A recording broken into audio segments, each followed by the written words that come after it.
Hello and welcome. I'm glad you're here. Tonight, there's nothing you need to focus on, nothing you need to remember, and nowhere you need to go.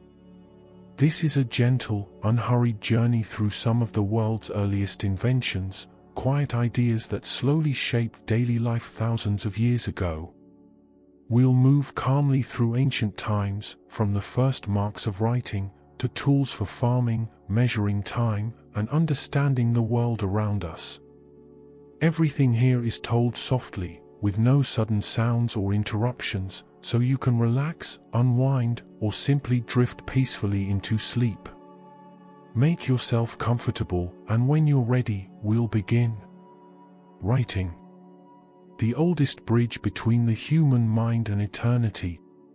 Before writing existed, knowledge lived only in memory, passed from voice to voice, generation to generation, fading like footprints in sand. But around 5,000 years ago, in the ancient lands between the Tigris and Euphrates rivers, something extraordinary began to emerge. Something that would change the course of human civilization forever. In Sumer, in the heart of Mesopotamia, people began to press marks into soft clay. Simple marks at first. Pictures. A circle with lines might mean sheep. A triangle might mean grain. These were not yet words as we know them, but symbols, pictographs, pressed into tablets of river clay that would harden in the sun. The year was approximately 3200 BCE, though the people making these marks had no such numbering system for their years. They knew only the seasons, the floods, the harvests. These early clay tablets were humble things. They recorded the practical necessities of life. How much grain was stored in the temple granaries? How many sheep belonged to which family? The rations given to workers who built the city walls or dug the irrigation canals. In these simple marks pressed into clay, we see not grand poetry or philosophy, but accounting. Record keeping. The desire to remember who owned what, who owed what, who had been paid and who had not. And yet, in this practical beginning lay something profound. For the first time, human thought could exist outside the human body. A farmer could die, but the record of his grain would remain, baked hard in clay, waiting in the temple archive. A merchant could travel far away, but his agreements would stay behind, witnessed by marks that could not forget, could not misremember. The early Sumerian writing system used more than 1,500 different signs. Imagine learning to read and write when you must memorize 1,500 distinct symbols, each one representing a different object or idea. A palm tree. A head. A bowl. A foot. Each object in the physical world seemed to need its own mark, its own sign pressed into the yielding clay. But over generations, over centuries, something remarkable happened. The signs began to change. They simplified. The scribes, always pressing their wedge-shaped stylus into tablet after tablet, found quicker ways to make their marks. The pictures became more abstract, more geometric. And more than this, the signs began to represent not just objects, but sounds. Syllables. The building blocks of spoken language itself. By the time cuneiform had matured, it used approximately 600 signs, still a vast number, but more manageable than before. And these signs no longer merely pictured the world. They captured the sounds of speech, allowing writers to record not just what existed, but what was thought, what was felt, what was imagined. Across the desert, along the banks of the Nile River, another writing system was emerging. The Egyptians, around 3100 BCE, began to develop their own script, one we now call hieroglyphs. Sacred carvings. The word itself, hieroglyph, comes from Greek words meaning sacred writing, for the Greeks who later encountered these beautiful symbols found them carved into temple walls and monuments, proclaiming the deeds of pharaohs and the names of gods. Egyptian hieroglyphs were magnificent to behold. Intricate pictures of birds and eyes, arms and baskets, water and reeds. But like cuneiform, hieroglyphs were more sophisticated than they first appeared. They combined several types of signs in a single system. Some hieroglyphs represented whole words or concepts, logograms. Others represented sounds, phonograms.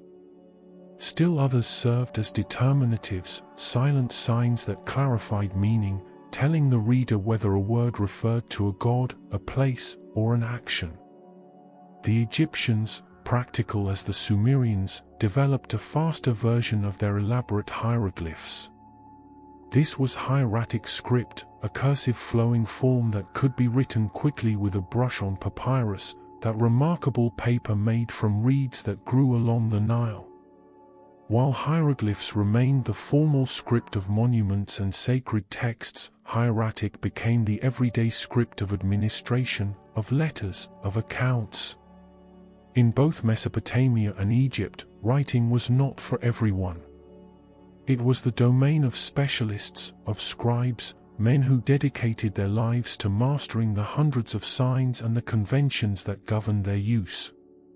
In Sumer, young boys, usually from wealthy families, would enter the Idaba, the tablet house, the school where scribes were trained.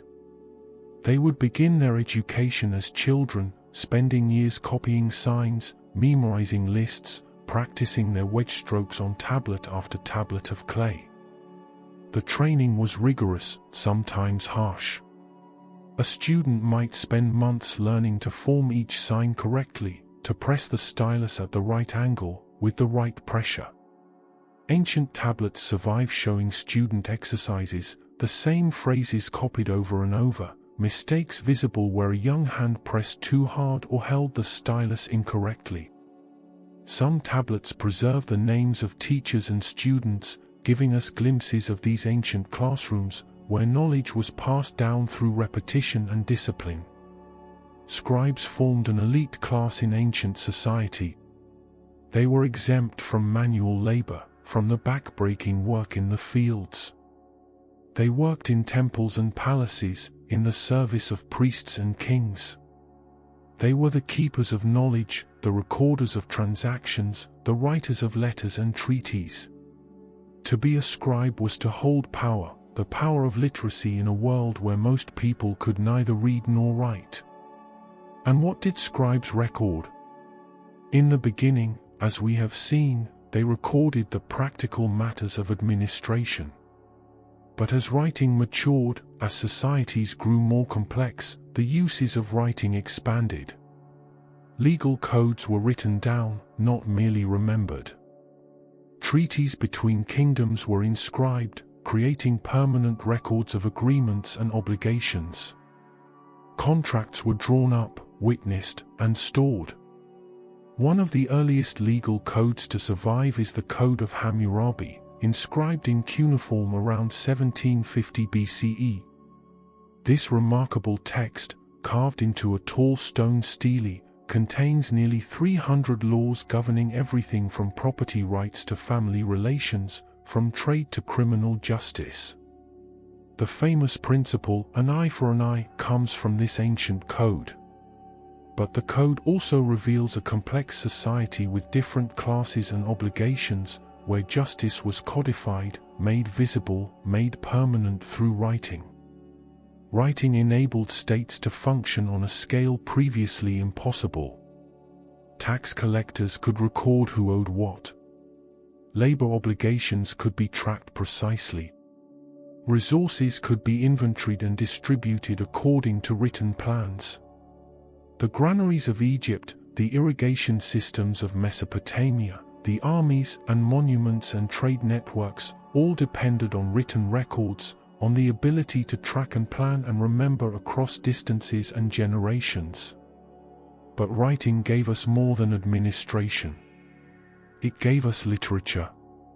It gave us the ability to preserve stories, to share them across vast expanses of time. The Epic of Gilgamesh, that ancient tale of friendship and mortality, of a king's search for immortality and his acceptance of death, survives today only because scribes in ancient Mesopotamia pressed its verses into clay tablets. These tablets, buried when cities fell, lost for millennia, preserved the epic through approximately 1500 years of transmission, copying, and recitation. When archaeologists excavated the library of Ashurbanipal in Nineveh, they found thousands of tablets, including multiple versions of Gilgamesh. Some tablets were broken, some complete. Some showed signs of being copied from older versions, with scribal notes about damaged passages in the original. Through these fragments of baked clay, we can hear echoes of a story told when writing itself was young, a story that mattered enough to be copied and recopied, generation after generation. Writing systems did not remain isolated. They spread, evolved, influenced one another. Cuneiform, invented for Sumerian, was adapted to write Akkadian, a completely different language.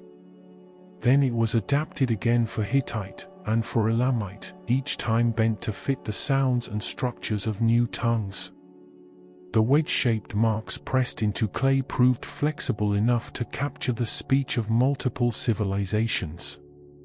The Ugaritic script, developed in ancient Syria, used cuneiform-style wedges but arranged them to represent an alphabet, a dramatic simplification. Instead of hundreds of signs, Ugaritic used about 30, each representing a single consonant sound. This was a revolution in efficiency, though cuneiform itself continued to be used for centuries alongside newer systems. In Egypt, something similar occurred. The elaborate hieroglyphic system gave rise to simpler forms. From hieroglyphs emerged signs that represented not concepts but sounds, basic phonetic elements. Around 1850 BCE, workers in the Sinai Peninsula, Semitic speakers exposed to Egyptian writing, began to develop what we call Proto-Sinaitic script. This early alphabet borrowed shapes from hieroglyphs but used them to represent the sounds of their own language. From this humble beginning would eventually emerge the Phoenician alphabet, and from Phoenician, the Greek alphabet, and from Greek, the Latin alphabet that you are listening to these words in now. Not all ancient scripts have been deciphered. The Indus Valley Civilization, contemporary with early Egypt and Sumer, developed its own writing system. More than 400 unique symbols have been identified on seals and tablets from cities like Harappa and Mohenjo-Daro. But we cannot read them. The script remains silent, its meanings locked away. We can only see the marks, pressed into clay and carved into stone, and wonder what they meant, what they recorded, what stories they might tell if we could understand them. The decipherment of ancient scripts is itself a fascinating story. For centuries, scholars could not read Egyptian hieroglyphs. The knowledge of how to read them had been lost when the last temples of the old gods closed, when Egypt became Christian and then Muslim, when Greek and then Arabic replaced the ancient Egyptian language. Hieroglyphs remained beautiful mysteries, decorating monuments whose inscriptions no living person could interpret. Then, in 1799, French soldiers in Egypt discovered a stone near the town of Rosetta. The Rosetta Stone, as it became known, bore the same text in 3 scripts, hieroglyphs at the top, Demotic Egyptian in the middle, and Greek at the bottom. Because scholars could read Greek, they had a key. Jean-François Champollion, after years of painstaking work, finally deciphered the hieroglyphs in 1822. The dead script lived again. Suddenly, the voices of ancient Egypt could be heard once more, after millennia of silence. This decipherment reminds us of something essential about writing. It is fragile. It depends not just on marks on stone or clay or papyrus, but on living people who know how to read those marks. When the last person who can read a script dies, when knowledge is not passed on, writing becomes mere decoration, meaningless lines and shapes. Languages die. Scripts are forgotten. Civilizations fall, and their words fall silent. And yet writing also offers a kind of immortality. The Epic of Gilgamesh was written down approximately 4,000 years ago, and we can still read it. The Code of Hammurabi was inscribed 37 centuries ago, and its laws are still legible. The pyramid texts of Egypt, hymns and spells written to guide the dead pharaoh through the afterlife, can still be translated, their strange and beautiful imagery still accessible to us.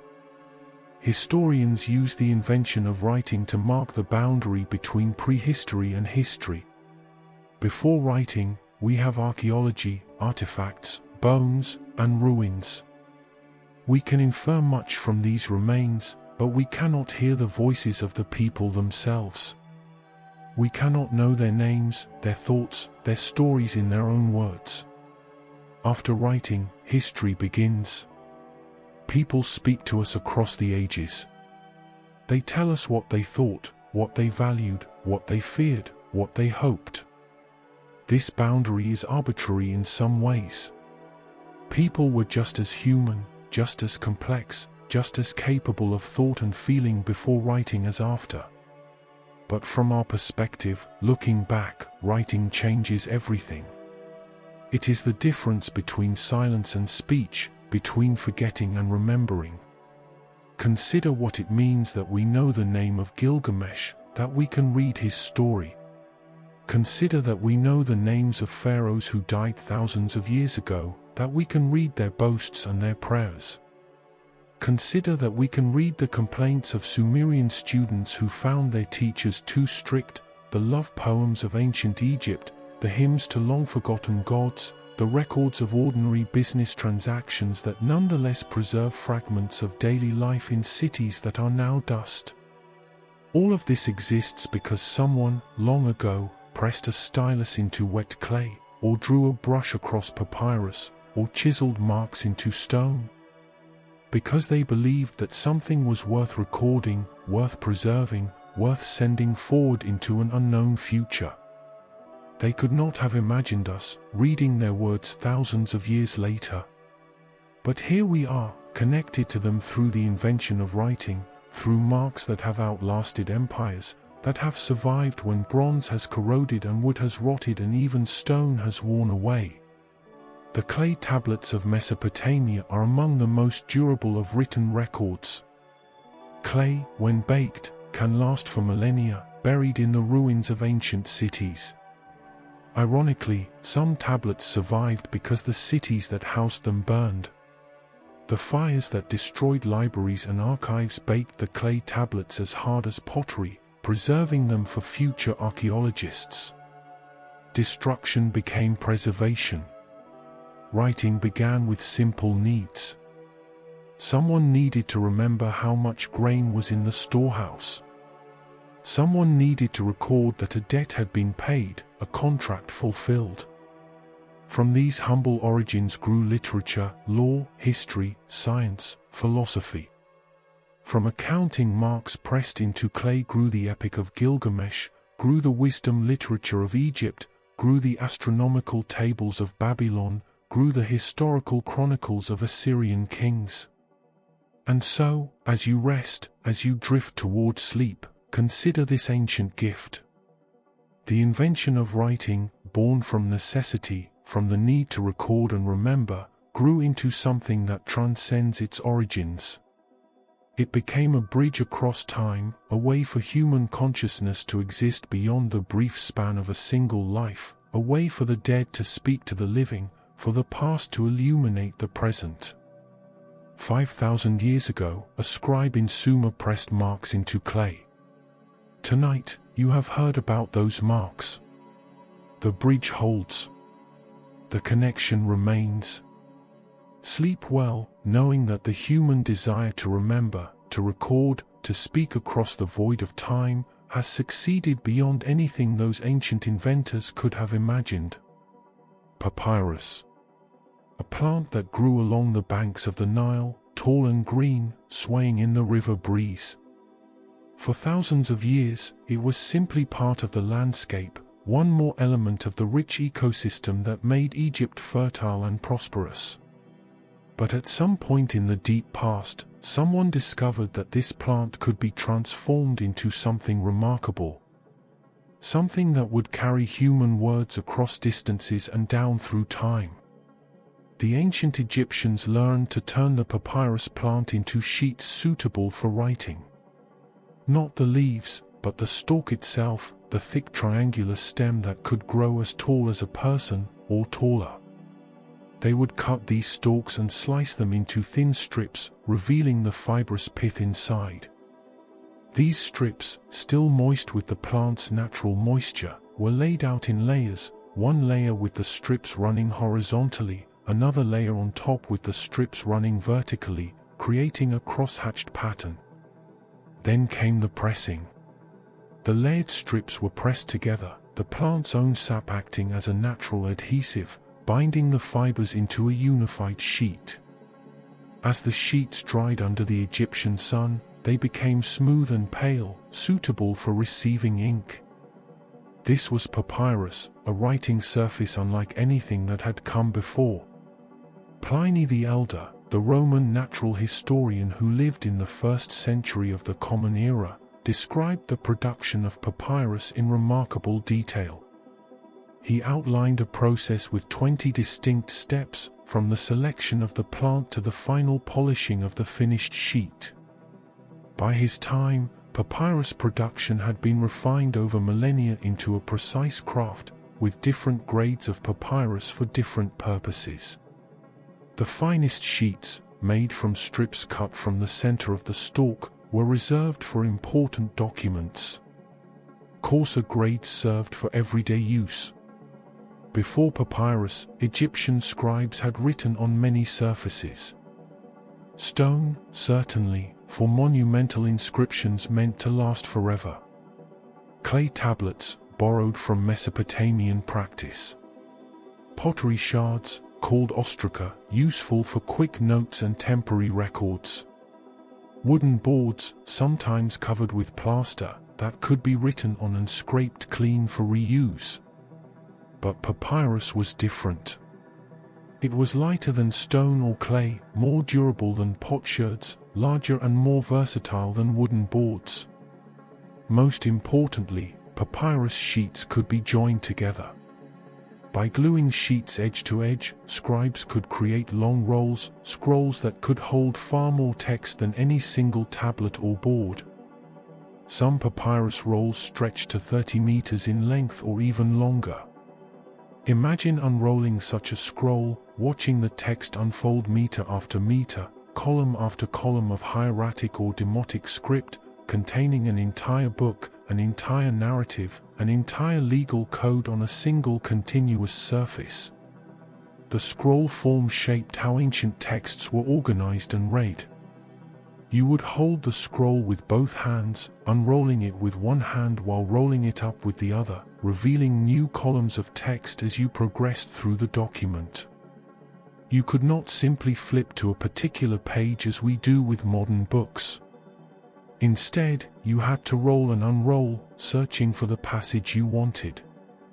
This made scrolls somewhat cumbersome for reference works, but for continuous narratives, for literary texts meant to be read from beginning to end, scrolls worked beautifully. Papyrus was relatively light, especially compared to clay tablets. A merchant could carry letters written on papyrus across the Mediterranean without being burdened by weight. An official could transport administrative records from one city to another.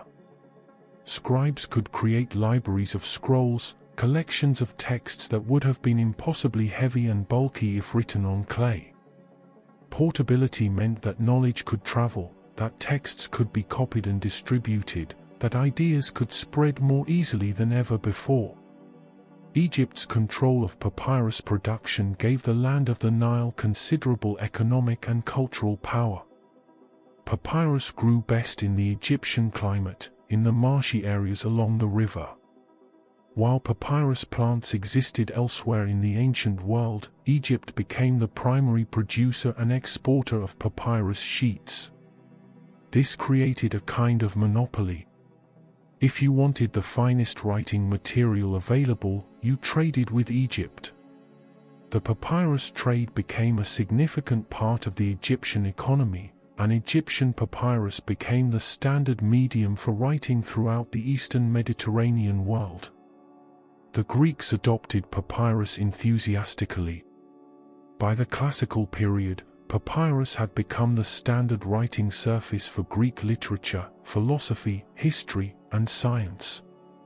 The Great Library of Alexandria, founded in Egypt under Greek rule in the 3rd century BCE, housed vast numbers of papyrus scrolls. Ancient sources claim the library held hundreds of thousands of scrolls, perhaps even millions, though such numbers are difficult to verify and may include duplicate copies and multiple scrolls needed for long works. Regardless of the exact count, the Alexandrian library represented the largest collection of written knowledge in the ancient world, and it was all preserved on papyrus. The properties of papyrus influenced how people wrote. Unlike clay tablets, which were marked with a stylus, papyrus was written on with ink. Egyptian scribes developed inks made from soot or carbon black, mixed with gum arabic and water to create a liquid that could be applied with a brush or a reed pen. The reed pen, made from another plant that grew along the Nile, could be cut to a point and used much like a modern pen, the hollow structure of the reed holding a small amount of ink that would flow onto the papyrus surface. Writing with ink on papyrus encouraged the development of cursive scripts, flowing styles where the pen did not lift from the surface as often, where letters could be formed with continuous strokes. The hieratic script, that simplified cursive form of hieroglyphs, was perfectly suited to papyrus. Later, demotic script developed, even faster to write, even more cursive, used for everyday documents and literature. The medium shaped the script, and the script in turn shaped what could be easily written, what could be quickly recorded. Papyrus became ubiquitous in ancient Egypt and throughout the Mediterranean world. It was used for everything. Great works of literature were inscribed on papyrus. Homer's Iliad and Odyssey, the plays of Sophocles and Euripides, the philosophical dialogues of Plato, the histories of Herodotus and Thucydides, all originally written and transmitted on papyrus scrolls. Administrative records, the daily functioning of empires and kingdoms, were maintained on papyrus. Letters between friends, between merchants, between generals and kings, were written on papyrus. Religious texts, from Egyptian funerary spells to early Christian Gospels, were preserved on papyrus. Yet papyrus was fragile in some ways. It could tear, especially along the grain of the fibers. It was vulnerable to moisture. In damp climates, papyrus would rot, the plant fibers decomposing, the writing fading away. This is why so few papyrus documents have survived from ancient Greece and Rome, even though we know papyrus was the common writing material. The climate was simply too wet. Rain, humidity, the dampness of European soil, all destroyed the papyrus that once held countless texts now lost forever. But in Egypt, where the climate is dry, where rain is rare and the desert preserves rather than destroys, papyrus could survive for millennia. In tombs, in rubbish heaps, in the dry sand of abandoned settlements, papyrus documents lay waiting. And in the last few centuries, archaeologists and treasure hunters have recovered an astonishing number of ancient papyri from Egyptian soil. More than 500,000 papyrus documents have been found, ranging from tiny fragments to nearly complete scrolls. One of the most important sites for papyrus discovery is Oxyrhynchus, a town in Middle Egypt. In ancient times, Oxyrhynchus was prosperous, with a large population and active administration. When people discarded documents, unwanted letters, old accounts, worn-out copies of literary texts, they threw them onto rubbish heaps outside the town. These heaps, eventually covered by sand and forgotten, preserved their contents for 2,000 years. When excavators began digging at Oxyrhynchus in the late 19th century, they found layer upon layer of papyrus, hundreds of thousands of fragments. The Oxyrhynchus papyri give us an extraordinary window into daily life in antiquity. There are fragments of lost literary works, plays and poems known previously only by reputation. There are copies of biblical texts, early Christian writings, theological debates. And there are countless everyday documents. Tax receipts, marriage contracts, letters between family members, schoolwork, shopping lists, complaints to officials, records of loans and debts.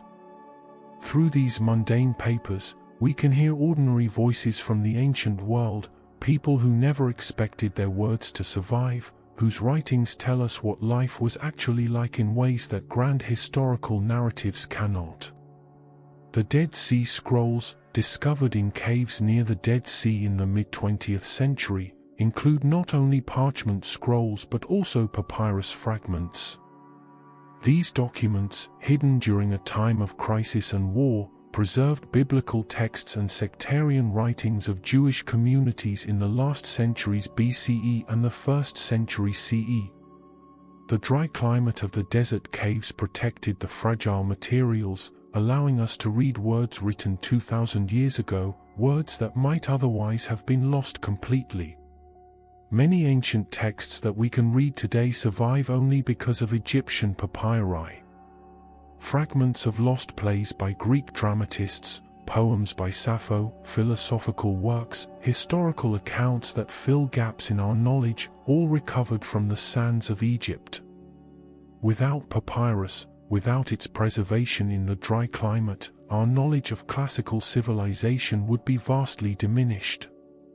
Entire genres of literature might be known only by reputation, their actual contents lost. Yet papyrus faced competition. By the 2nd century BCE, parchment began to emerge as an alternative writing surface.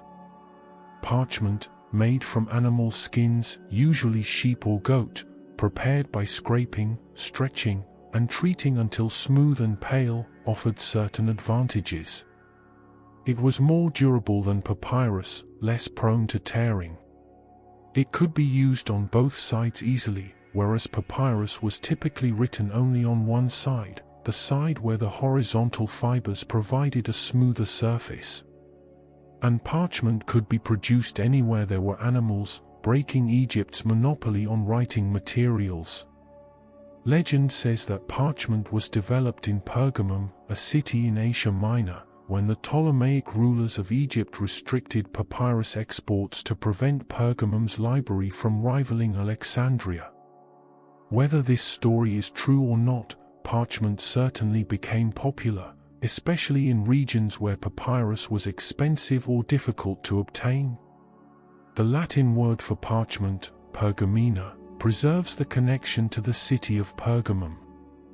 The introduction of parchment also enabled a new book format. Instead of scrolls, scribes began to create codices, books made of folded sheets sewn together at the spine, much like modern books.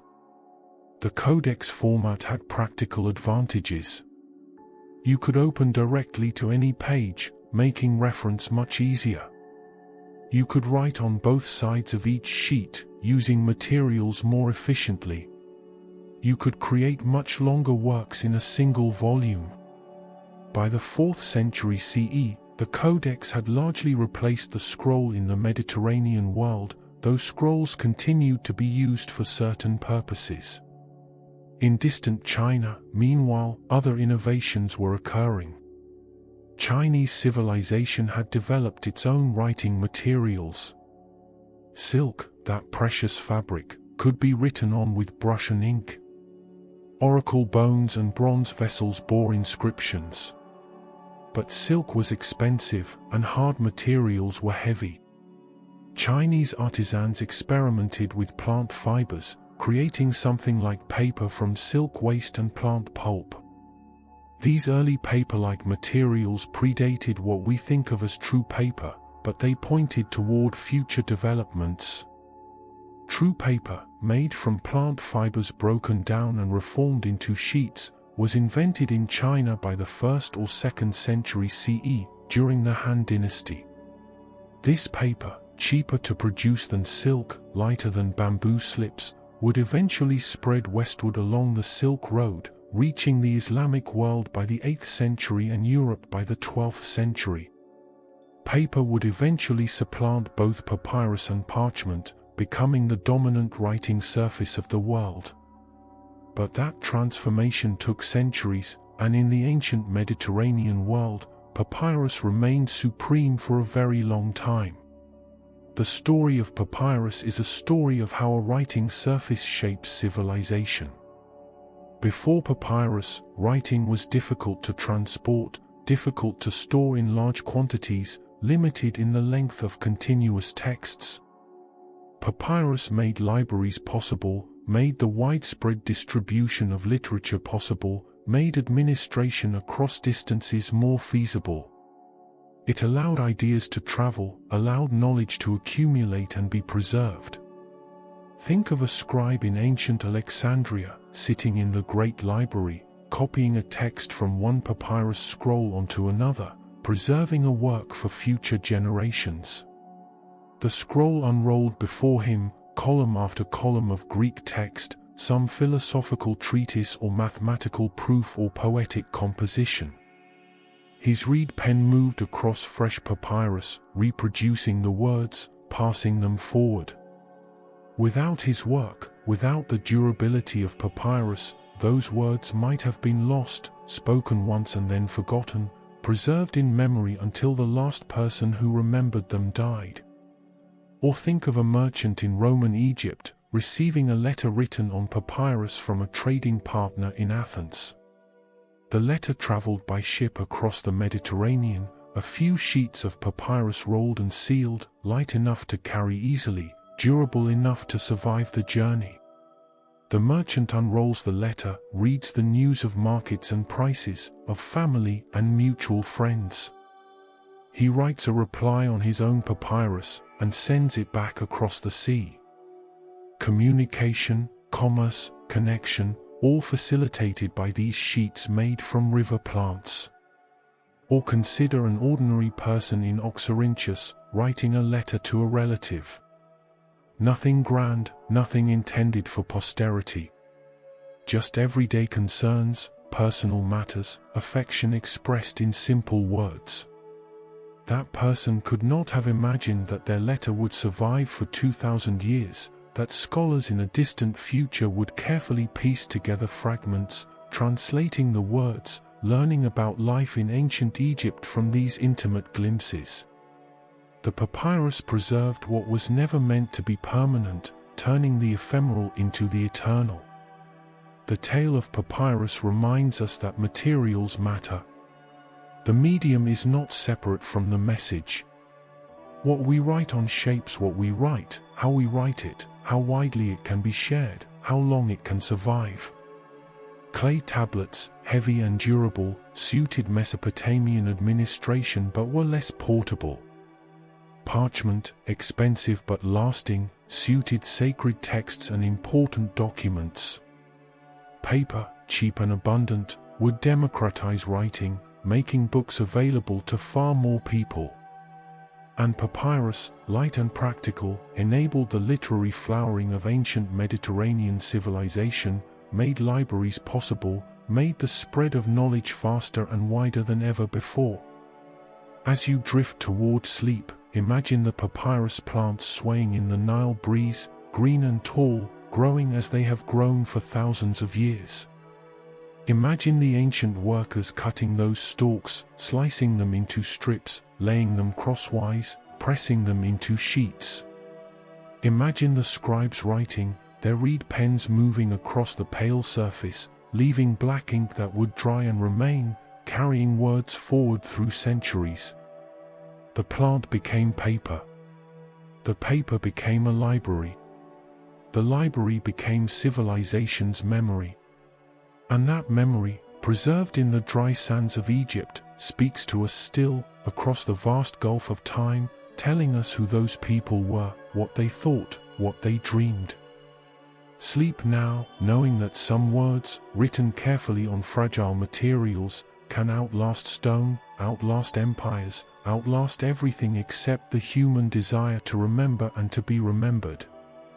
The plough. A simple tool at first glance. A blade to cut the earth, a beam to pull it, animals to provide the strength. Yet this humble implement transformed human civilization as profoundly as any invention in our history. It changed how we lived, where we lived, how many of us could live. It turned small farming communities into kingdoms and empires. It made cities possible.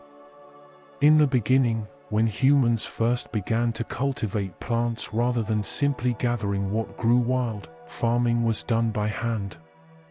With digging sticks, with hoes, with simple tools that required human muscle to break the soil, to prepare it for seeds. This was hard work, exhausting work. A person could cultivate only a small plot using such methods. The labor required was immense for the food produced. But in the ancient Near East, in Mesopotamia and Egypt, people began to harness animal strength for agriculture. Cattle, those patient beasts that had been domesticated for their meat and milk, could also pull. A wooden implement could be attached to a yoke across the shoulders of oxen, and those oxen could drag the implement through the soil, breaking the earth far more efficiently than any human could with hand tools alone. The earliest plows were simple adze, basic scratch plows that cut a furrow through the soil without turning it over. The adze had a pointed blade, often just shaped wood, sometimes reinforced with harder materials, that would dig into the earth as the oxen pulled. The soil would be pushed aside, creating a groove, loosening the packed earth, preparing it for planting. Multiple passes in different directions would break up the soil more thoroughly, creating a seedbed. In Mesopotamia, where agriculture first flourished in the valleys of the Tigris and Euphrates, the adze plow became a common tool. The soil there was relatively light, alluvial deposits from the rivers, and the adze was sufficient to prepare it for planting. Cuneiform tablets record the use of plows, including technical texts that describe proper plowing techniques, the care of draft animals, the timing of plowing in relation to irrigation and seasons. In Egypt, along the Nile, plows took forms suited to the local conditions. The annual flooding of the Nile deposited rich silt across the floodplain, creating naturally fertile soil that was relatively easy to work. Egyptian plows, pulled by oxen, featured blades designed for these softer soils. Wall paintings and reliefs from ancient Egyptian tombs show plowing scenes, farmers walking behind their oxen, guiding the plow, preparing the fields after the flood waters receded. A typical plowing team consisted of 2 oxen, yoked together with a wooden beam across their necks or shoulders. The plow was attached to this beam, and a farmer walked behind, holding the plow handles, keeping the blade at the right depth, steering the team in straight furrows across the field. It required skill, patience, and understanding of the animals. Oxen had to be trained to work together, to respond to commands, to maintain a steady pace. A good team of oxen was valuable, worth caring for, essential to a farm's productivity. The difference in productivity was enormous. A farmer with an ox-drawn plow could cultivate far more land than a farmer working by hand. Some estimates suggest that animal traction increased the area one person could farm by 10 times or more. This meant that a single farming family could produce much more food, not just enough for themselves but a surplus beyond their own needs. These surpluses were the foundation of civilization as we know it. When farmers produce more food than they consume, that extra food can support other people. Craftsmen who make pottery or tools, merchants who trade goods, priests who maintain temples, scribes who keep records, soldiers who defend the community, rulers who organize and govern. All of these roles, which we think of as essential to civilized society, depend on farmers producing enough food to feed people who are not themselves farming. The plough made such surpluses more reliable and more substantial. It allowed populations to grow. Villages could become towns, towns could become cities. The great cities of ancient Mesopotamia, Uruk and Ur, Babylon and Nineveh, all depended on the agricultural productivity of the surrounding countryside, on fields ploughed by oxen, on grain harvests large enough to feed thousands of people who lived within city walls. Ploughing also changed the soil itself in beneficial ways. The action of the plough broke up compacted earth, allowing air and water to penetrate more deeply. This improved the environment for plant roots, allowing crops to grow more vigorously.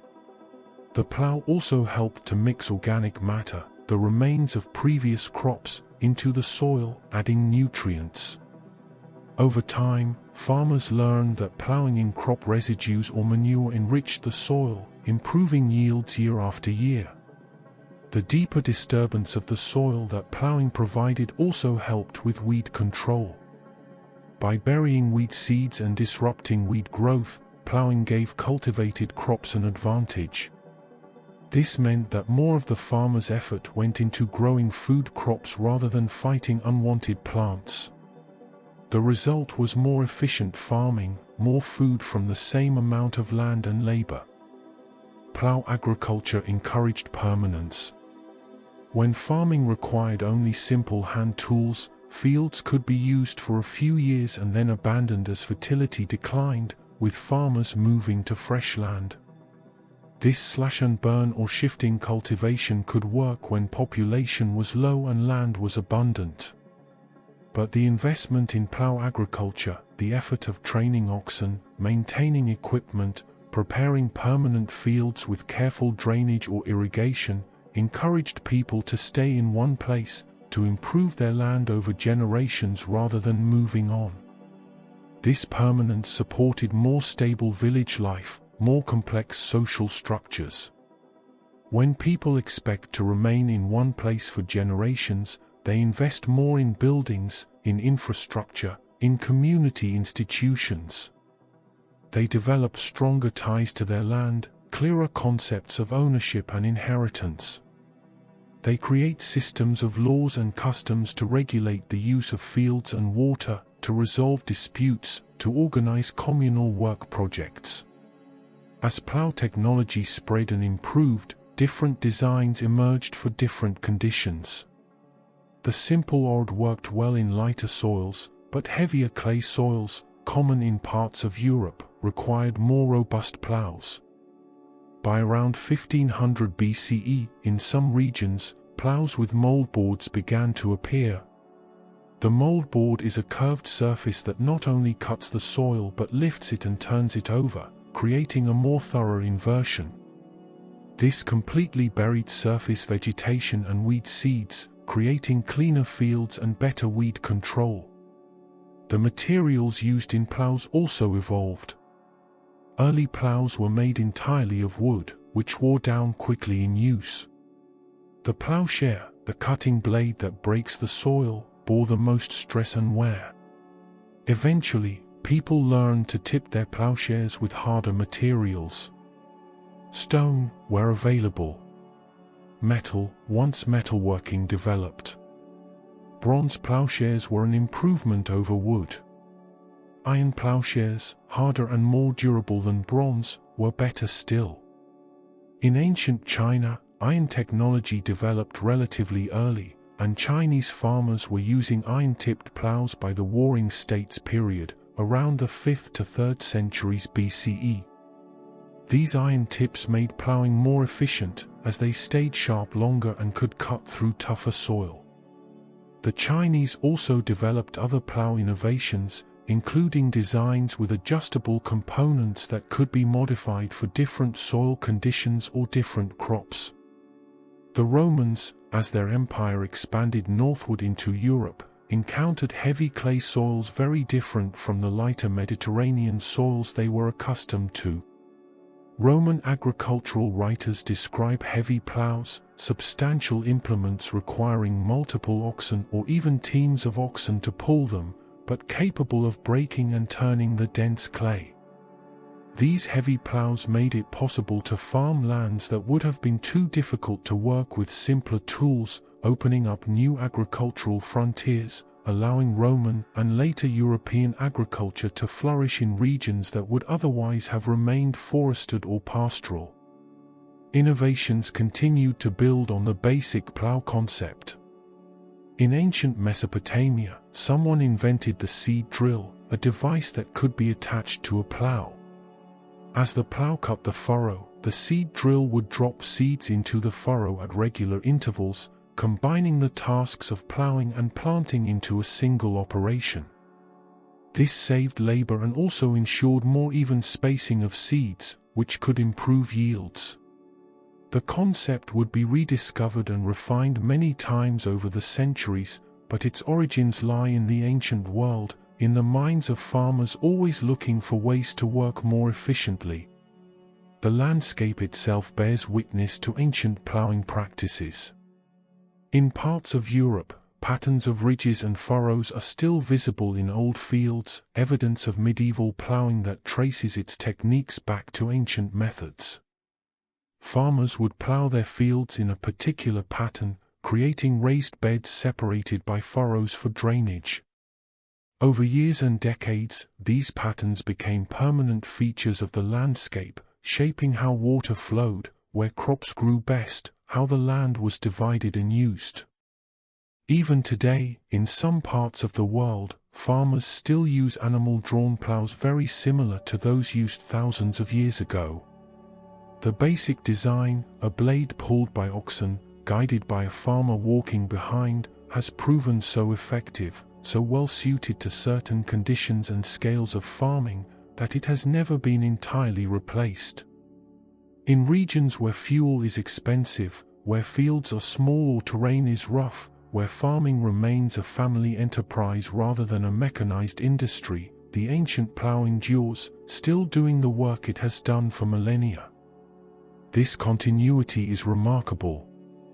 Most ancient technologies have been completely superseded, replaced by modern innovations that bear no resemblance to their ancestors.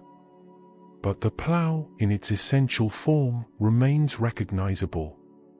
A farmer from ancient Egypt, transported to a traditional farm in modern Ethiopia or India or Peru, would understand immediately what the plow was for and how to use it. This speaks to the fundamental rightness of the design, its elegant solution to the problem of preparing soil for planting. Yet we should not romanticize the plow or ancient agriculture. Farming was hard work, even with animal help. Plowing required strength, endurance, and skill. Farmers worked from dawn to dusk during planting season. Draft animals had to be fed and cared for year-round, even when they were not working. Equipment broke and needed repair. Weather could ruin months of effort. Pests and diseases could devastate crops. The surplus that supported civilization came at a cost, paid in sweat and toil by countless generations of farmers. And the plow brought social changes that were not uniformly positive. When farming became more productive, land became more valuable. Ownership of land, control of the best fields, became sources of power and wealth. Societies divided more sharply into classes, those who owned land and those who worked it, those who received surplus and those who produced it. The inequality that characterizes most civilizations has its roots, in part, in agricultural productivity, in the ability of some people to claim the surplus that others produce. The plough also had environmental impacts. Breaking up soil, especially with deep ploughing, can lead to erosion if not managed carefully. Exposed soil is vulnerable to wind and water, and over centuries, some agricultural regions have lost topsoil, seen fertile land become degraded. Ancient civilizations sometimes fell, in part, because their agricultural base was undermined by soil exhaustion or erosion, by farming practices that were not sustainable over the very long term. But in the moment, in the millennia when these technologies were developing, the plough seemed like an unalloyed blessing. It meant more food, less hunger, more security. It meant that human civilization could grow, could experiment with new forms of social organization, could develop arts and sciences and philosophies. The scribes who wrote on clay tablets, the craftsmen who built temples, the merchants who traded across continents, all ultimately depended on the farmer behind the plough, on the oxen patiently pulling, on the turned earth waiting for seed. Imagine the scene. Dawn in ancient Mesopotamia. A farmer rises before the sun, tends to his oxen, yoking them for the day's work. The field stretches before him, stubble from the last harvest cleared away, waiting to be prepared for the next planting. He guides his team forward, the plough biting into the earth, the soil breaking and crumbling, the furrow opening behind him. Back and forth across the field, straight lines, careful work. The sun rises higher. The work continues. By day's end, the field is ready. Soon, seeds will be planted. In a few months, if the rains come, if the river floods at the right time, if the gods are kind, there will be a harvest. Grain to feed his family, and more besides. Grain that will go to the temple, to the palace, to the city. Grain that is, in a very real sense, the foundation of everything else that his civilization will accomplish. Sleep now, and as you rest, consider the plough.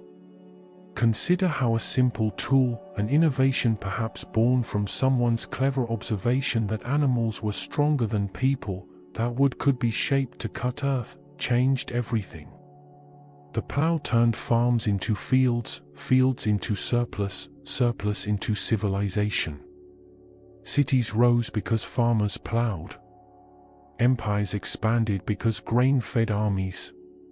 Knowledge accumulated because plough-grown surpluses freed people to think, to write, to build, to create. The plough is not dramatic or glamorous, but it is foundational. And in the quiet turning of the earth, in the patient strength of oxen, in the skill of the farmer, lie the roots of the world we inhabit today. The wheel. Perhaps no invention is more iconic, more universally recognized as a symbol of human ingenuity.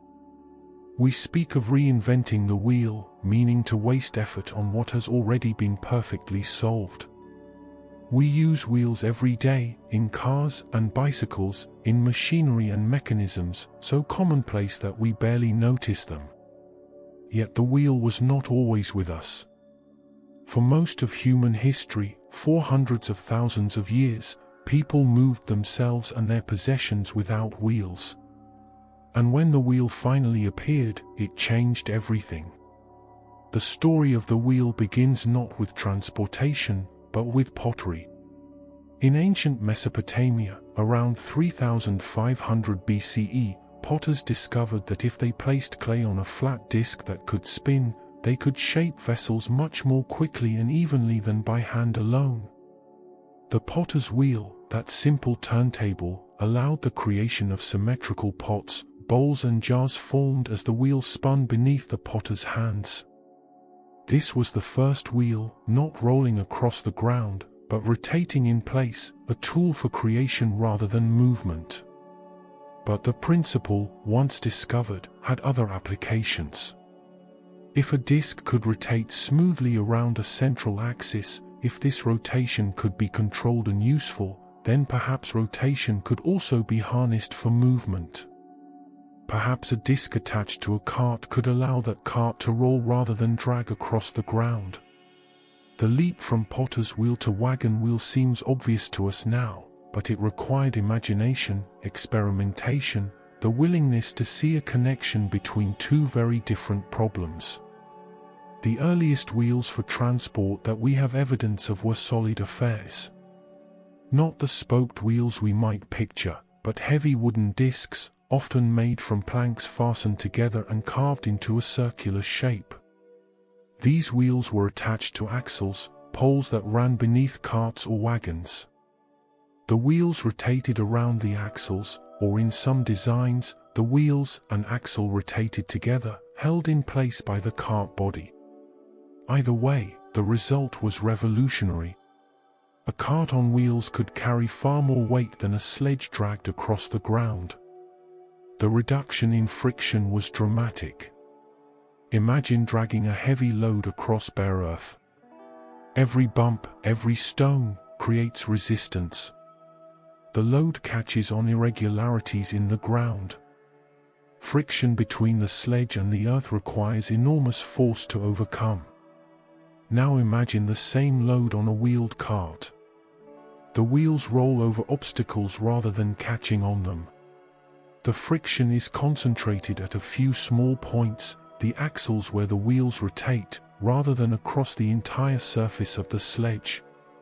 The difference in effort required is transformative. This transformation enabled heavier loads to be moved with the same effort, or the same loads to be moved with less effort, which amounted to the same thing. Efficiency increased dramatically. And this increased efficiency had cascading effects throughout society. Trade became easier, more profitable. Goods could be transported over longer distances. Markets could integrate across larger regions. The economic geography of the ancient world began to change. In Mesopotamia, wheeled carts drawn by donkeys or oxen became common for transporting goods. Agricultural products, grain and dates and wool, could be moved from farms to cities more efficiently. Raw materials, timber and stone and ore, could be transported to workshops. Finished products could be distributed to markets.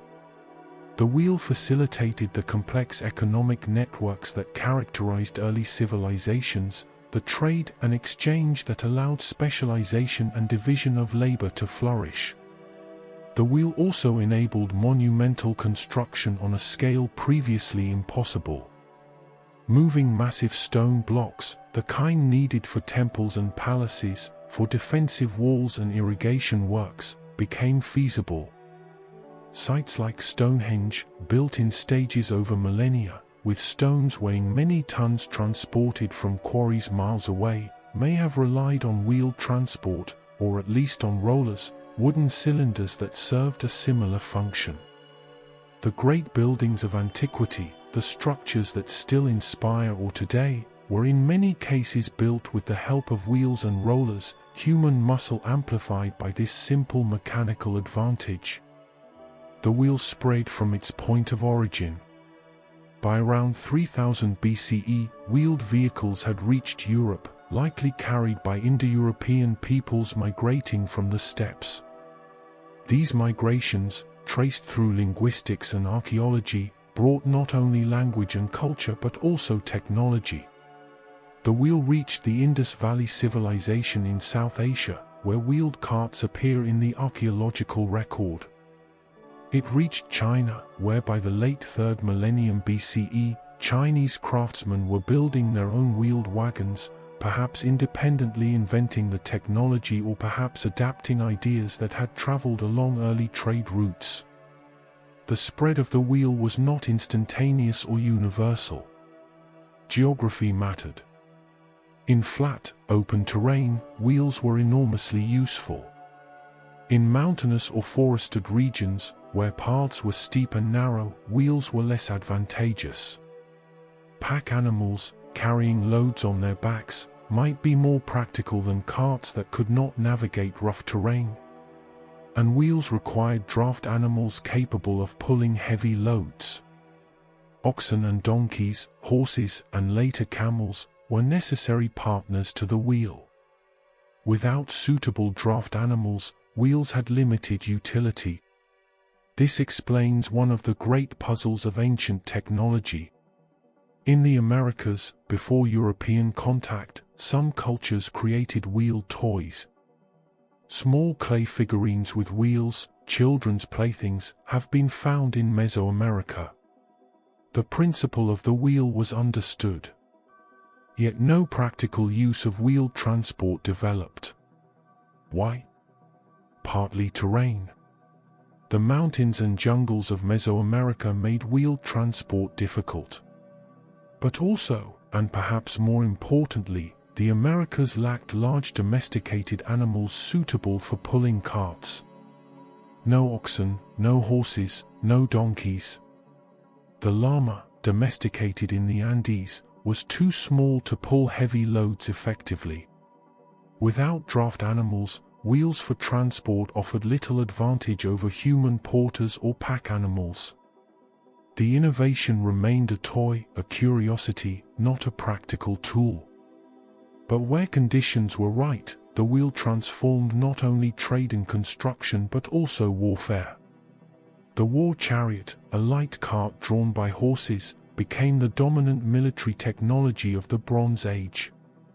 Chariots could move quickly across battlefields, allowing archers or spear throwers to attack from mobile platforms. Chariot warfare required training, organization, and expense, making it the province of elites. Owning a chariot, with its trained horses and skilled driver, was a mark of high status in many ancient societies. The development of spoked wheels made chariots even more effective. Early solid wheels were heavy. For a war chariot that needed speed and maneuverability, weight was a disadvantage. Someone, in a flash of insight or through gradual experimentation, realized that a wheel did not need to be solid. A rim to contact the ground, a hub at the center to attach to the axle, and spokes connecting rim to hub, could create a wheel that was much lighter but still strong enough to bear the load. Spoked wheels reduced weight dramatically, allowing chariots to move faster, turn more quickly, travel farther without exhausting the horses. Egyptian chariots, sleek and elegant, featured spoked wheels that could be as large as 1.5 meters in diameter. These large, lightweight wheels rolled smoothly over sand and rough ground, giving Egyptian forces mobility and speed.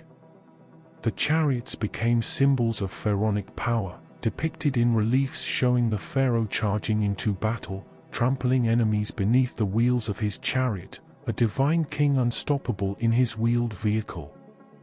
Chariot technology spread across the ancient Near East, to Anatolia and the Levant, to Mesopotamia and Persia. The Hittites, the Assyrians, the Persians, all developed chariot forces. Homer's Iliad, describing the Trojan War, features heroes fighting from chariots, a memory perhaps of Bronze Age warfare preserved in oral tradition. The chariot defined an era, an aristocracy of warriors whose power rested literally on wheels. But wheels served purposes beyond transport and war. The wheel and axle is a simple machine, one of the classical simple machines identified by ancient engineers. It provides mechanical advantage, allowing small forces to move large loads. This principle could be applied in many ways. Pulleys, which are wheels with grooves around the rim for ropes, allowed loads to be lifted more easily. Gears, wheels with teeth that mesh with other gears, could transmit and transform rotational motion, enabling complex machinery. Roman engineers, inheriting and expanding on Greek and Near Eastern knowledge, used wheels in water-lifting devices. The noria, a water wheel with buckets attached, could lift water from rivers or streams for irrigation. As the current turned the wheel, buckets dipped into the water, filled, rose as the wheel rotated, and emptied into channels at the top. This simple mechanism, a wheel powered by flowing water, could irrigate fields that were otherwise too dry, extending agriculture into marginal lands. The potter's wheel, where the story began, continued its own evolution. Medieval potters used wheels descended directly from Sumerian designs, foot-powered or hand-powered turntables that allowed skilled craftsmen to produce pottery quickly and beautifully. The potter's wheel became a symbol of the craft, the spinning clay a metaphor for creation itself. In religious traditions, gods are sometimes depicted as potters, shaping humanity on the wheel, an image that draws on thousands of years of wheel technology. The wheel concept, rotation around an axis, mechanical advantage through circular motion, underlies an extraordinary range of later technologies. The spinning wheel, which revolutionized textile production in medieval times, is fundamentally a wheel. The water wheel and windmill, which provided mechanical power before steam engines, are applications of wheel principles. Gears and clockwork, which enabled precision timekeeping and complex automation, rely on toothed wheels meshing in carefully calculated ratios. The mechanical advantage of wheels, especially in geared systems, can be enormous. By combining wheels of different sizes, engineers can multiply forces or speeds by factors of 100 or more. A small input force, applied to a large wheel connected by gears to a small wheel, becomes a large output force. This principle, understood in basic form by ancient engineers, became the foundation of all mechanical engineering. Every machine with moving parts, every motor and engine, incorporates wheels and their derivatives in some form. Even today, in our age of electronics and computers, wheels remain foundational. Vehicles of all kinds, from bicycles to aircraft landing gear, use wheels. Industrial machinery, turbines that generate electricity, hard drives that store data, all spin on principles that would be recognizable, in essence, to an ancient Sumerian potter spinning clay on a turntable 5,000 years ago. The wheel's simplicity is deceptive. It seems so obvious, so inevitable. Surely, we think, every culture would discover the wheel eventually. Yet history shows otherwise. The wheel required certain preconditions, certain resources and needs, to be invented and adopted. It required draft animals, or at least terrain suitable for rolling. It required craftsmen skilled enough to create axles and bearings that could support loads while allowing smooth rotation. It required social organization capable of building and maintaining roads or at least paths smooth enough for wheeled vehicles to travel. And perhaps most fundamentally, it required someone to make the imaginative leap, to see that rotation, which was useful in pottery, could also be useful in transportation. This seems simple to us, with thousands of years of wheeled vehicles in our history. But for the first person to think of it, it was a moment of genuine creativity, of insight, of seeing a connection that no one had seen before. Think of that moment. Somewhere in ancient Mesopotamia, someone watched a potter's wheel spinning, or perhaps rolled a heavy load on cylindrical rollers and noticed how much easier it moved than when dragged. Somehow, the idea formed. What if, instead of rollers that stayed in place while the cart moved over them, we attached rotating discs to the cart itself? What if the wheels moved with the load, turning as the load moved forward? It must have required experimentation, failures, adjustments. The first wheels probably didn't work well. Axles broke, wheels cracked, loads tipped. But the people kept trying, kept refining, until they had something that worked, something that made their lives easier, their work more productive. And once invented, once proven, the idea could not be uninvented. It spread, carried by trade and migration, by observation and imitation. People who saw wheeled carts understood their advantage and wanted their own. Craftsmen learned the techniques, improved the designs, adapted them to local conditions and needs. The wheel became part of the technological inheritance of civilization, passed down generation after generation, refined and elaborated, but fundamentally unchanged in its essential principle. As you rest, as sleep approaches, consider the wheel beneath you. In your home, wheels are everywhere, often hidden. In fans and motors, in clocks and computers, in devices you use without thinking. On the roads outside, vehicles pass on wheels. In factories, wheels turn endlessly, producing the goods that fill our lives. The wheel, invented 5,000 years ago for pottery, now permeates every aspect of modern existence. And in quiet places, in traditional workshops and farms around the world, wheels still turn as they have for millennia. A potter's wheel spinning. A cart pulled by oxen, its wooden wheels creaking. A water wheel turning in a stream, lifting water as Roman engineers designed 2,000 years ago.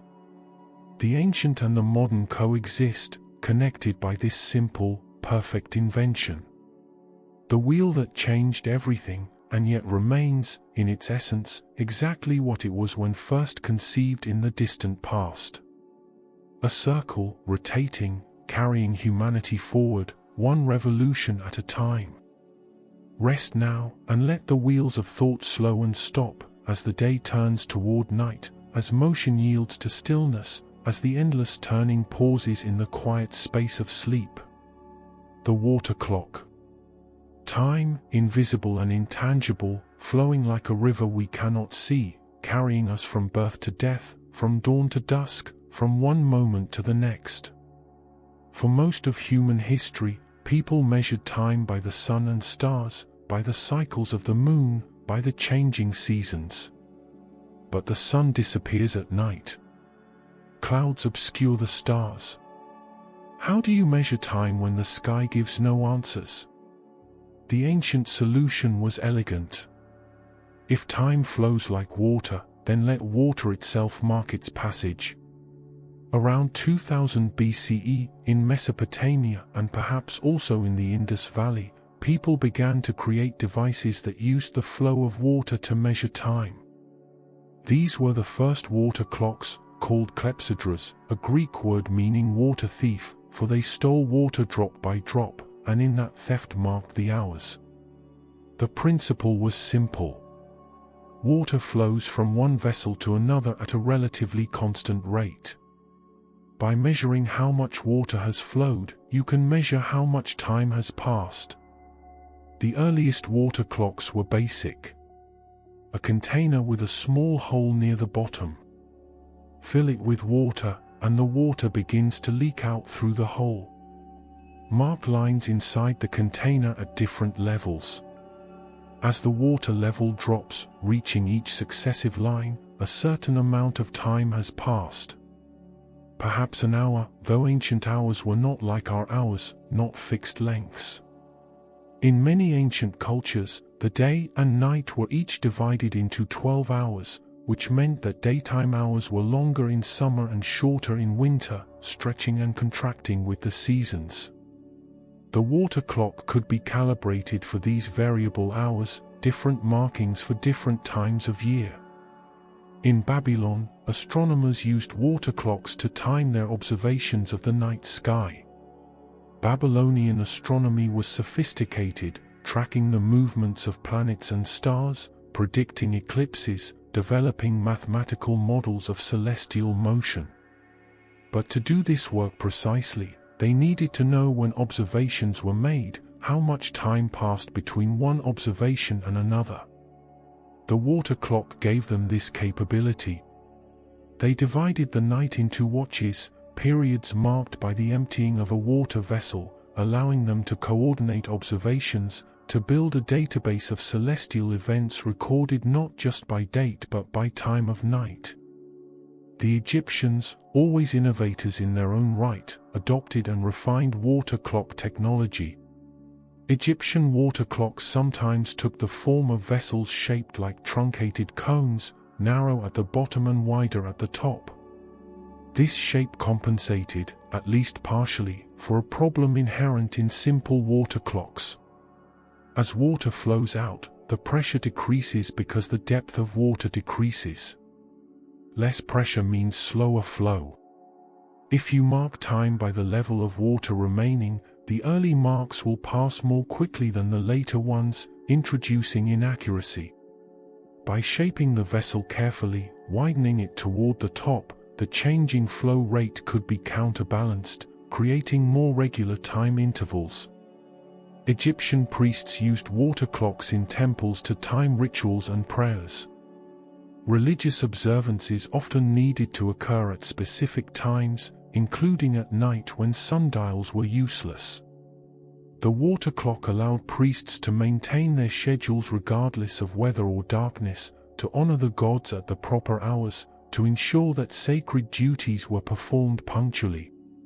The rhythms of religion, the cycles of prayer and offering, became synchronized with the steady drip of water. Greek engineers and philosophers took the water clock and transformed it into something more elaborate, more accurate, more sophisticated. They understood that precise timekeeping required controlling the flow of water as carefully as possible. One solution was the constant level water clock. Instead of a single vessel draining, these clocks used two vessels. The upper vessel, kept at a constant water level by a steady inflow, would drip water into a lower vessel at a very consistent rate. The lower vessel, receiving this steady flow, would fill at a predictable pace, and markings on this receiving vessel could indicate the passage of time with greater accuracy than simple outflow clocks. Ctesibius of Alexandria, an engineer and inventor of the 3rd century BCE, made significant improvements to water clock design. He added float mechanisms, small floats that rode on the surface of water in the receiving vessel, connected to pointers or dials that moved as the float rose. Now, instead of peering into a vessel to see what level the water had reached, you could simply look at a dial, reading the time much as we read clock faces today. Ctesibius also experimented with adding complications, additional mechanisms that could do more than simply mark time. Some of his water clocks included alarm mechanisms. At a preset time, when the float reached a certain height, it would trigger a device that made a sound, perhaps releasing weights that struck a bell or gong. Imagine the usefulness of such a device. A temple priest could set the alarm to wake him for midnight prayers. A scholar could set it to end a period of study. An official could use it to signal the end of a meeting or the beginning of a ceremony. For the first time, people could instruct time itself to remind them when a moment had arrived. Hero of Alexandria, another brilliant engineer of the ancient world, took water clocks even further into the realm of automation. He designed clepsydras that powered elaborate displays. Mechanical figures might move as time passed, actors in tiny theaters performing as water accumulated. Siphon mechanisms could cause the clock to empty itself automatically and begin again, creating a self-resetting timepiece. These devices were partly practical, partly entertainment, demonstrations of engineering skill that amazed viewers while also serving the useful purpose of measuring time. Water clocks found practical applications throughout the ancient world. In courtrooms, they regulated the length of speeches. Roman courts used outflow clepsydras, vessels that emptied as lawyers spoke. When the water was gone, the speech was over. This ensured fairness, that all parties had equal time to present their arguments, that no lawyer could drone on indefinitely. The phrase, "your time has run out," takes on literal meaning in this context. You could see your time running out, watch the water level dropping, know that you must make your concluding points before the vessel emptied. Politicians and public speakers also used water clocks. In ancient Athens, where democracy meant that many citizens spoke in assembly, debates could be prolonged. Water clocks helped structure these proceedings, giving each speaker a measured time, preventing any one voice from dominating. Democracy and timekeeping became intertwined, the fair distribution of time parallel to the fair distribution of political voice. The great advantage of water clocks over sundials was their versatility. Sundials, elegant and simple, worked beautifully during sunny days. But at night, or indoors, or during overcast weather, sundials were useless. Water clocks worked anywhere, anytime. They worked in temples and courtrooms, in underground chambers, in the middle of the night. They were independent of the sun, of the weather, of location. This made them invaluable for any activity that needed to be timed precisely regardless of external conditions. This independence from the sun also meant that water clocks encouraged a different conception of time. Sundial time was natural time, tied to the actual movement of the sun across the sky. Water clock time was more abstract, more divorced from the visible cycles of nature. A water clock running in a windowless room measured time that had no connection to day or night, that simply flowed steadily forward. This was a step toward our modern understanding of time as something uniform and continuous, unaffected by season or latitude, a pure duration that can be measured and divided with mathematical precision. The development of water clocks pushed engineers to think carefully about accuracy. How could flow be kept truly constant? How could the effects of temperature be minimized, since water viscosity changes with heat and cold, affecting flow rate? How could evaporation be prevented or accounted for? These were not trivial problems. Advanced Hellenistic water clocks, the best designs of the ancient Greek world, achieved accuracy to within about 15 minutes per day. This might not sound impressive by modern standards, when our clocks lose seconds per year rather than minutes per day.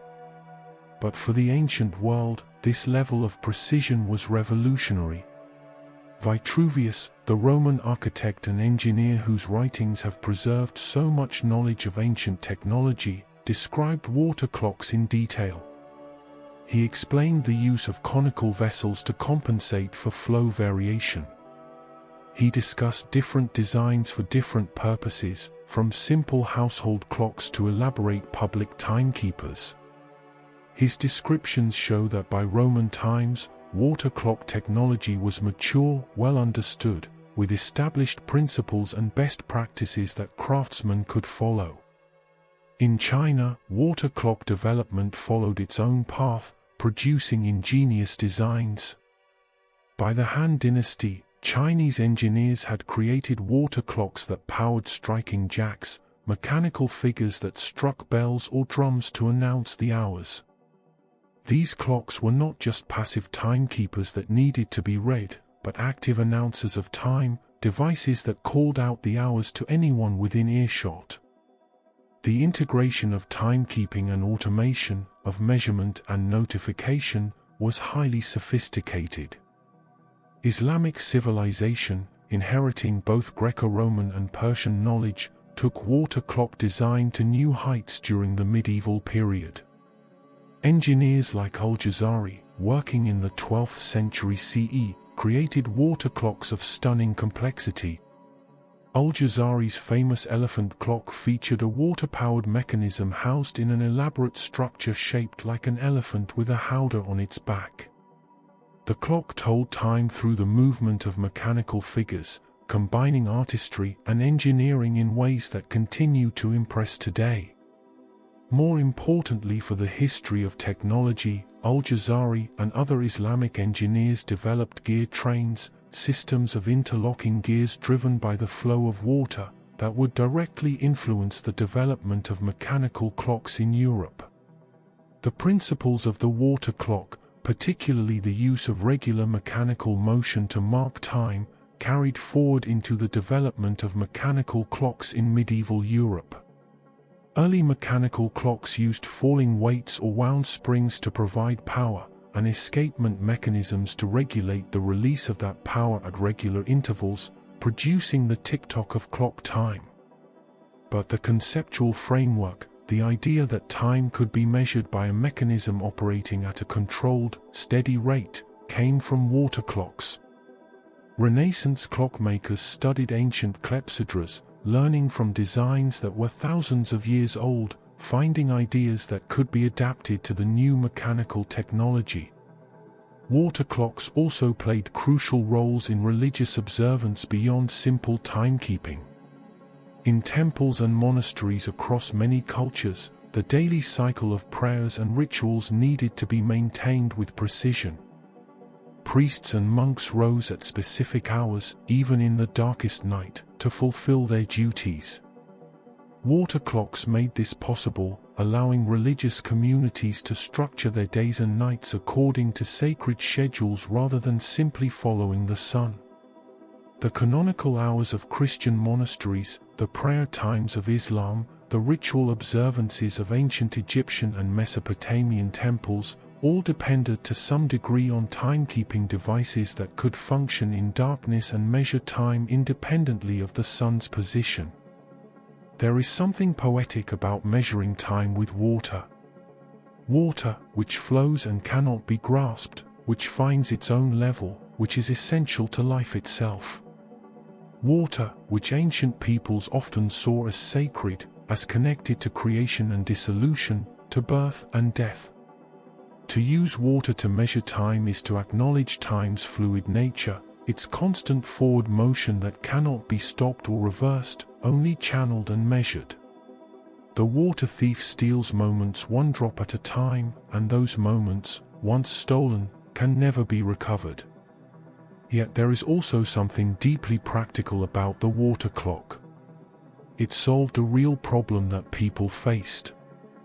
How do you know when to wake, when to pray, when to end a speech, when a task has taken long enough? The sundial answered some of these questions, but not all. The water clock filled the gaps, extended human control over time into the night, into covered spaces, into any situation where time needed to be measured but the sun could not be seen. The legacy of the water clock is not just in the mechanical clocks that eventually replaced it, though that legacy is significant. It is also in the idea that time can be quantified, measured, divided into units that can be counted and tracked. Before water clocks, time was more fluid, less precisely defined. People spoke of morning and midday, afternoon and evening, but these were approximations, varying by season and latitude. The water clock encouraged more precise thinking about time, created the possibility of scheduling activities with accuracy, of coordinating actions among people who were not all in the same place watching the same sky. This precision, this quantification of time, has shaped modern life in countless ways. We live by the clock, schedule our days in increments of minutes, expect punctuality, measure productivity by time spent. Some of this is beneficial, allowing coordination and efficiency that would be impossible otherwise. Some of it is constraining, forcing natural rhythms into artificial schedules, creating stress and pressure. But either way, it began with the water clock, with that ancient recognition that time could be measured by the flow of water, that the invisible could be made visible, the intangible could be tracked and known. As you drift toward sleep, imagine an ancient water clock in a temple at midnight. The room is dark, lit only by oil lamps. Water drips steadily into a vessel, the sound rhythmic, peaceful. A float rises slowly, connected to a pointer on a dial. The pointer moves imperceptibly, marking the passage of the night. Outside, the world is quiet. Inside, the clock measures time, indifferent to darkness, to silence, to sleep. It continues its work whether anyone watches or not. Time flows, water falls, hours pass. And in that steady drip, in that patient accumulation, there is something almost comforting. Time is not chaos. It can be measured. It can be known. The night has a structure, even in its darkness. The hours, though invisible, are real, can be marked and counted. The water clock promises that even in uncertainty, in darkness, in the times when we cannot see the sun or stars, there is still an order, still a rhythm. The water falls. Time passes. Morning will come. The clock, faithful servant, will measure every moment until the dawn. Rest now, let time flow around you unmeasured, uncounted, free. The clock will watch the hours. You need only sleep. The water mill. For thousands of years, humans ground grain by hand. Stone against stone, pestle against mortar, the repetitive work of crushing seeds into flour. It was exhausting labor, necessary labor, the daily task that turned hard kernels into bread. Women, mostly, spent hours each day grinding grain, their arms and backs aching, producing just enough flour for their family's needs. Then, in the ancient world, someone had an idea. Water flows with power, endless power. What if that power could be harnessed? What if the river itself could turn the stones? The water mill represents one of humanity's great leaps forward. For the first time, we captured the energy of nature on a large scale, making it work for us continuously, tirelessly. The water mill did not sleep, did not tire, did not need to rest or eat. As long as water flowed, the mill could grind, producing flour in quantities that no human could match, freeing people from one of humanity's oldest and most arduous tasks. The earliest evidence for water mills comes from the Hellenistic period, the centuries after Alexander the Great, when Greek culture spread across the eastern Mediterranean and Near East. By Roman times, water mills had become widespread, established technology that transformed food production throughout the empire. Strabo, the Greek geographer writing in the 1st century CE, described a grain mill powered by the river Nile, noting how the flowing water turned a wheel that in turn rotated the grinding stones. This was not just a curiosity or experiment. This was practical technology in daily use, producing the flour that fed cities. The basic principle of the water mill is elegant. Water, flowing in a stream or falling from a height, strikes the blades or buckets of a water wheel. The force of the moving water pushes against these blades, causing the wheel to rotate. This rotation is then transmitted, usually through gears, to millstones or other machinery. The wheel turns, the gears multiply the torque, and the heavy grinding stones rotate against each other, crushing grain into flour with no human effort beyond feeding grain into the mill and collecting the flour that emerges. Two main designs of water wheels emerged, suited to different conditions. The vertical wheel, standing upright with its axle horizontal, could be built in several configurations. The undershot wheel had paddles or blades that dipped into the stream at the bottom of the wheel, turned by the current flowing beneath. This design worked well with rivers that had good flow but little vertical drop. It was relatively easy to construct but not the most efficient, since only the bottom of the wheel was engaged with the water at any time. Vitruvius, that invaluable source on Roman technology, described these undershot wheels in his architectural treatise. He explained the engineering principles, the use of gears to convert the horizontal rotation of the wheel into vertical rotation of the millstone shaft. He noted the ratios needed to achieve the right speed, slow enough that the stones would grind effectively rather than spinning uselessly, but fast enough to produce flour at a good rate. His descriptions show that Roman engineers understood these principles thoroughly, could calculate the mechanical advantage needed, could design reliable mills that would operate for years with minimal maintenance. The overshot wheel, by contrast, had water delivered to the top of the wheel, typically by a channel or aqueduct. Water fell into buckets or paddles at the top, and the weight of this falling water drove the wheel around. This design was more efficient than undershot wheels, capturing both the weight of the water and the force of its flow. It required more infrastructure, an elevated water source and channels to direct water to the top of the wheel, but the extra efficiency was worth the investment for mills that would operate continuously. The horizontal water wheel, common in some regions, had its wheel lying flat, turned by water flowing across its paddles. The wheel's axle pointed straight up, connected directly to the upper millstone without needing gears. This design was simpler in some ways, fewer moving parts, less to go wrong. It was less powerful than vertical wheels, suitable for smaller operations, but easier for a single family or small community to build and maintain.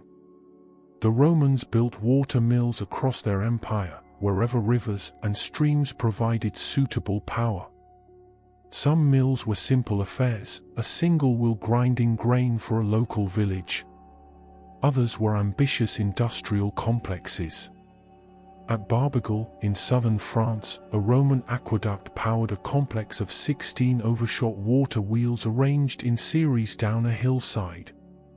Water from the aqueduct turned the first wheel, then flowed down to the second, then the third, 16 wheels in total, each powering millstones, producing flour on a scale that seems almost modern.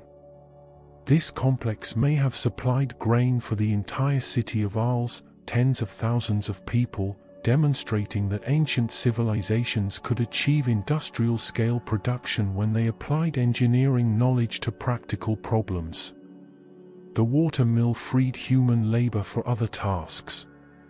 Before mills, grinding grain required perhaps an hour or more per day for a family's needs.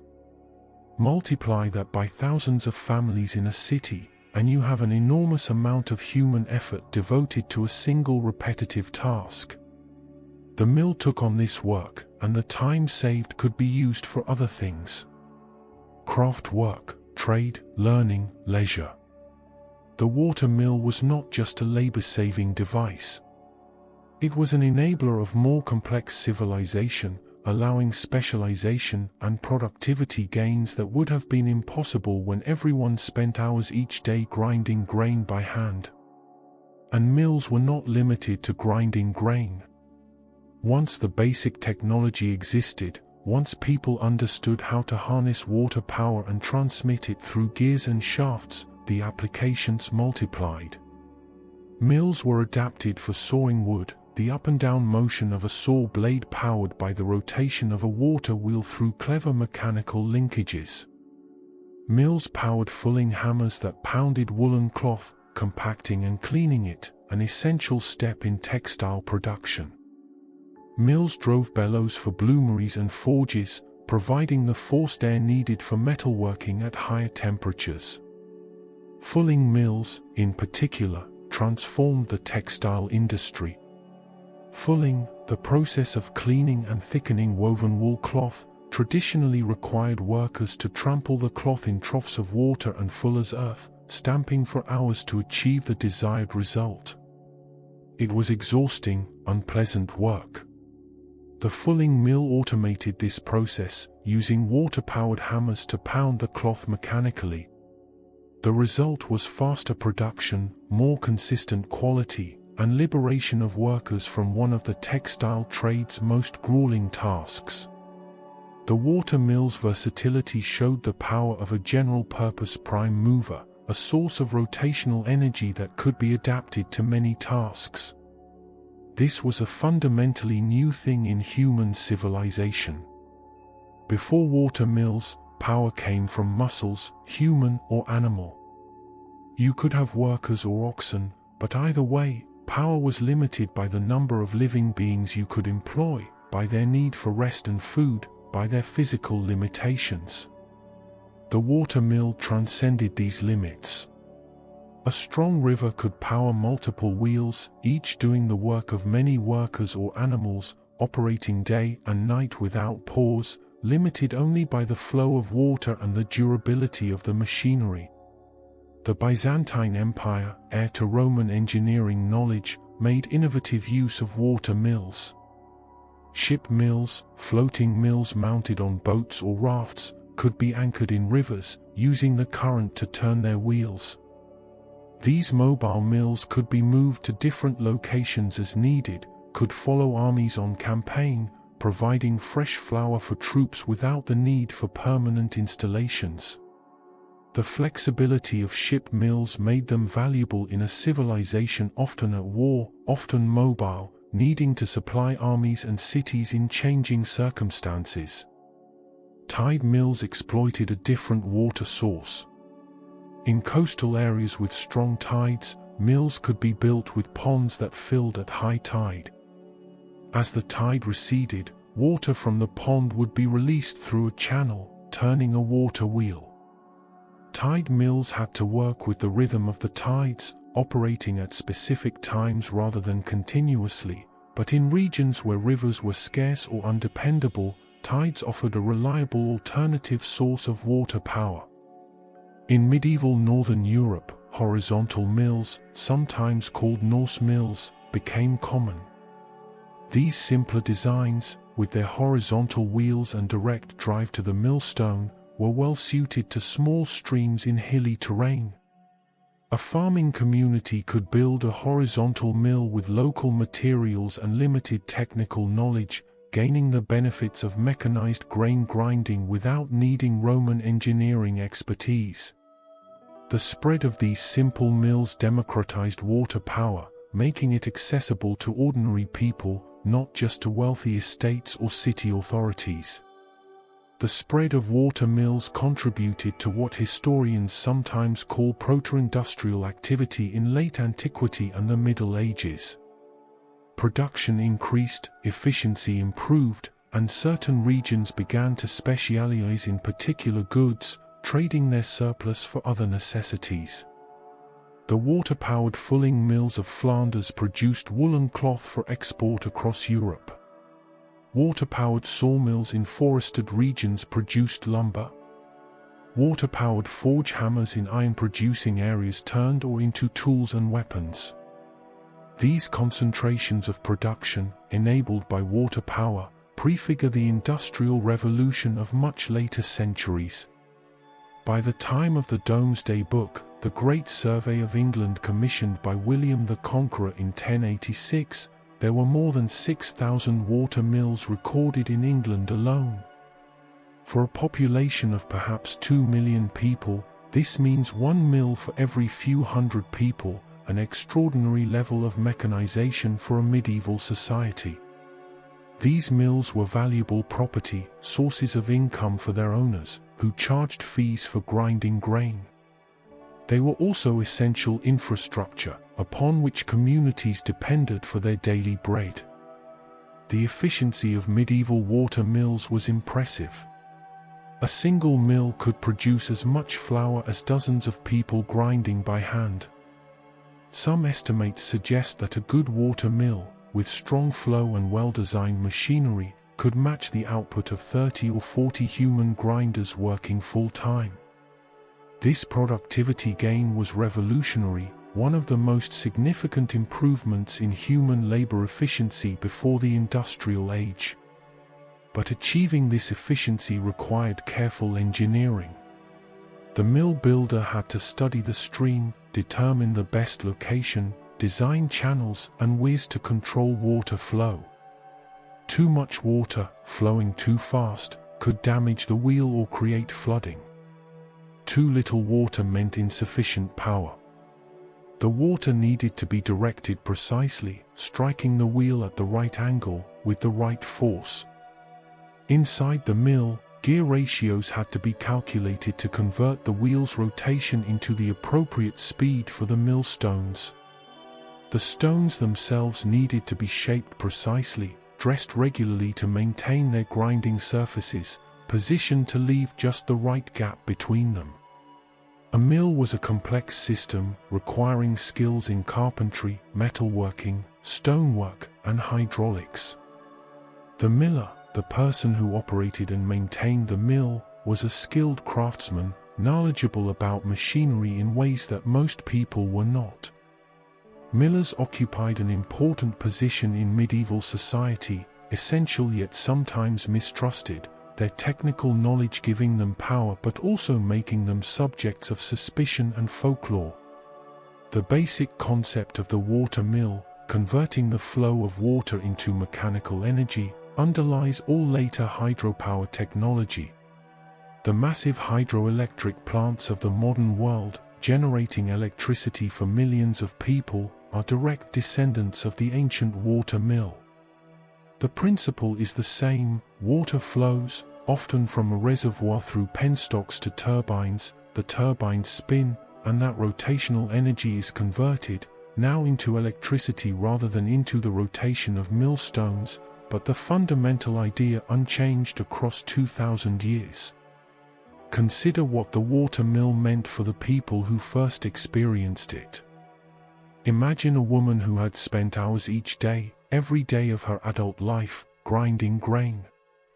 Her mother had done the same, and her grandmother. It was simply part of life, as inevitable as sunrise, as necessary as breathing. Then a mill is built in her village. Suddenly, the grain she used to grind by hand can be taken to the mill, and in a short time, flour emerges, ground by the wheel, by the river's power. Those hours are returned to her. The ache in her arms, the calluses on her hands, the weariness that was her constant companion, all reduced. This is not just convenience. This is transformation. This is a gift of time, of energy, of life itself, given by a clever arrangement of wood and stone and flowing water. Or consider a Roman engineer, standing by a new mill complex, watching 16 wheels turn in sequence, water cascading from one to the next, each wheel grinding tirelessly. The engineer sees not just mills, but possibility. If water can grind grain, what else can it do? If the river's power can be captured here, where else might it be harnessed? The mill is not an end, but a beginning, proof that nature's forces can be tamed, directed, made to serve human purposes on a scale previously unimaginable. The water mill taught humanity a lesson that we would apply again and again in the centuries that followed. We do not have to rely solely on our own muscles, or even on the muscles of animals. The world is full of energy, in flowing water, in blowing wind, in falling weights, in heat and pressure and chemical reactions. If we are clever enough, we can capture that energy, channel it, use it to amplify our own power thousands of times over. The water mill was perhaps the first clear demonstration of this principle, the first time humans built machines that were truly powerful, that operated on scales beyond what living muscles could achieve. As you rest now, as sleep draws near, think of a water mill in the quiet hours. The village sleeps, but the mill continues. Water flows through its channel, strikes the wheel, turns the gears, rotates the stones. The sound is rhythmic, soothing. The splash of water, the creak of wood, the rumble of stone against stone, a mechanical lullaby that has echoed for millennia. Inside the mill, in the darkness, flour accumulates slowly, steadily, the work continuing whether anyone watches or not. There is something almost alive about the water mill, something that breathes with the rhythm of the river, that works without ceasing, that connects human ingenuity to the eternal flow of water from mountains to sea. The mill is a place where human and nature collaborate, where the river's blind power is given purpose, where the chaos of flow becomes the order of rotation, where the wild becomes useful, where the ancient dream of endless, tireless labor becomes real. Sleep now, and let the sound of the mill fade into dreams. the wheel turns. The water flows. The stones grind.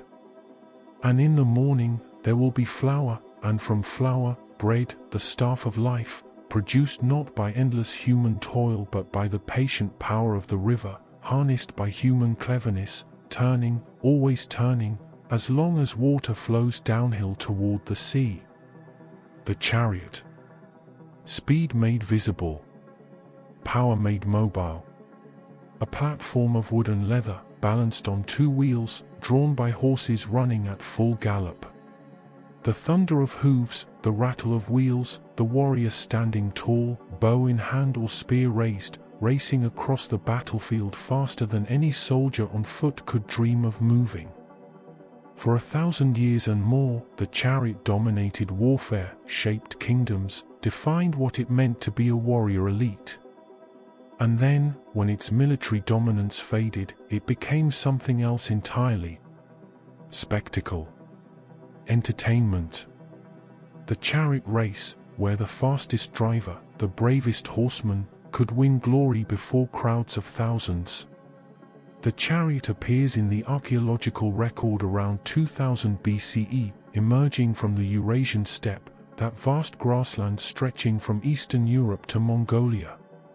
The Sintashta culture, in what is now Russia and Kazakhstan, left behind burial mounds containing the remains of chariots, spoked wheels preserved in the earth, the wooden frames decayed but their shapes still visible. These were light vehicles, built for speed, with wheels that had perhaps 4 or 6 spokes radiating from a central hub, a revolutionary improvement over the solid wheels of earlier carts and wagons.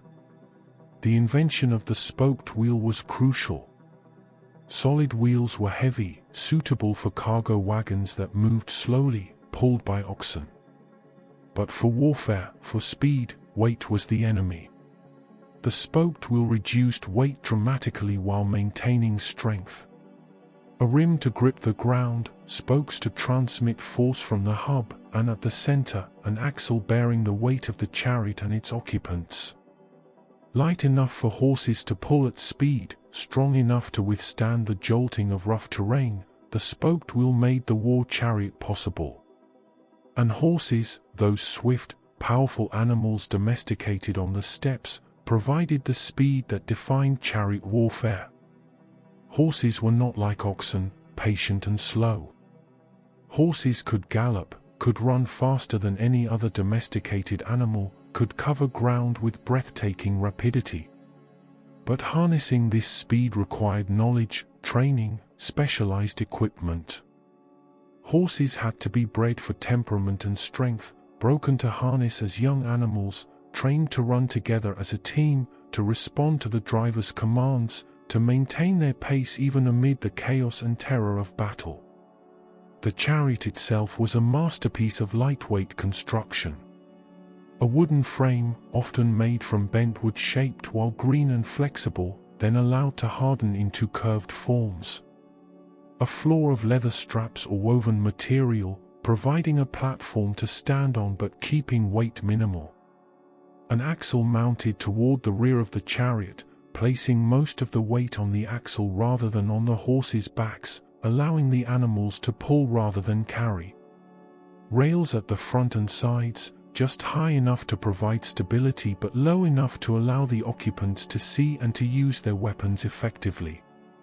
Teams typically consisted of 2 horses, though some chariots used 4. The horses were yoked to a central pole extending from the front of the chariot, with traces and reins allowing the driver to control their speed and direction. Driving a chariot was not simple. The driver had to balance, feet braced against the shifting platform, hands managing multiple reins, constantly adjusting to keep the chariot stable, to guide the horses, to avoid obstacles. It required strength, coordination, and courage. At full gallop, across uneven ground, one mistake could overturn the chariot, injuring or killing driver and warrior alike. The chariot transformed Bronze Age warfare by introducing a level of mobility that infantry could not match. A chariot could race across the battlefield, positioning archers to shoot volleys of arrows at enemy formations, then wheel away before those formations could respond. Chariots could pursue fleeing enemies, turning retreat into rout. They could scout, covering distances quickly, bringing information back to commanders. They were platforms for elite warriors, men who could afford the expensive equipment, who had the time to train extensively, who formed a warrior aristocracy. Different cultures adapted the chariot to their own military doctrines. The Hittites, that powerful Bronze Age empire in Anatolia, developed heavy chariots that carried 3 men, a driver to control the horses, a shield bearer to protect the others, and a warrior to fight with spear or bow. These were substantial vehicles, more heavily built than steppe chariots, reflecting the Hittite preference for close combat and shock tactics. Assyrian reliefs show their chariots with wheels reinforced with iron rims, adding durability for the rough terrain of Mesopotamia, though at the cost of some speed. In Egypt, chariots became central to New Kingdom military power. Egyptian pharaohs rode into battle on chariots, symbols of royal might and divine authority. The pharaoh as chariot warrior became an enduring image in Egyptian art, carved into temple walls, painted on tomb chambers. Tutankhamun's tomb contained several chariots, including elaborate gilded vehicles intended for ceremonial use rather than warfare. These parade chariots, decorated with gold leaf and intricate carvings, demonstrated the wealth and status associated with chariot ownership. Vedic hymns from ancient India, particularly the Rig Veda, describe chariots in warfare and in ritual contexts. The Ratha, as it was called in Sanskrit, carried heroes into battle, the driver and warrior working together in perfect coordination. The texts celebrate the speed and power of the chariot, compare it to natural forces, wind and storm, invoke divine charioteers racing across the sky. The chariot was not just military technology but a potent symbol woven into religious and cultural narratives. In Shang Dynasty China, chariots appear in the archaeological record as burial goods, interred with their owners as essential equipment for the afterlife. These burials are elaborate, sometimes including sacrificed horses still in their harnesses, grooms buried alongside to care for the animals in death as they had in life. The presence of chariots in elite burials, and their absence from common graves, underscores their role as markers of high status, possessions of the powerful. The Scythians, those nomadic warriors of the Eurasian steppe, used chariots alongside mounted archery. Scythian chariots served as mobile archery platforms, the warrior able to shoot while the driver maintained speed and course.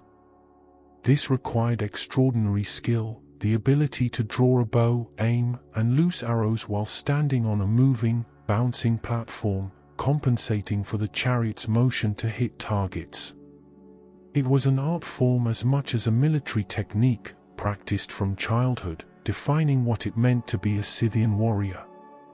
Celtic chariots, encountered by Julius Caesar during his campaigns in Britain and Gaul, emphasized maneuverability. Caesar described in his commentaries how Celtic warriors would drive their chariots at speed toward enemy lines, dismount to fight on foot, then retreat to their chariots if pressed, using the vehicles as mobile reserves and escape routes. The chariots served as cavalry and infantry combined, providing flexibility in tactics. Caesar was impressed by the skill of Celtic drivers, their ability to control horses at full gallop, to maneuver in tight spaces, even to run along the chariot pole while the vehicle was moving, performing acrobatic feats that seemed impossible to Roman observers. But even as Caesar wrote, the age of the chariot in warfare was ending. Cavalry, riders mounted directly on horses, proved more flexible, less expensive, and in many terrains more effective than chariots.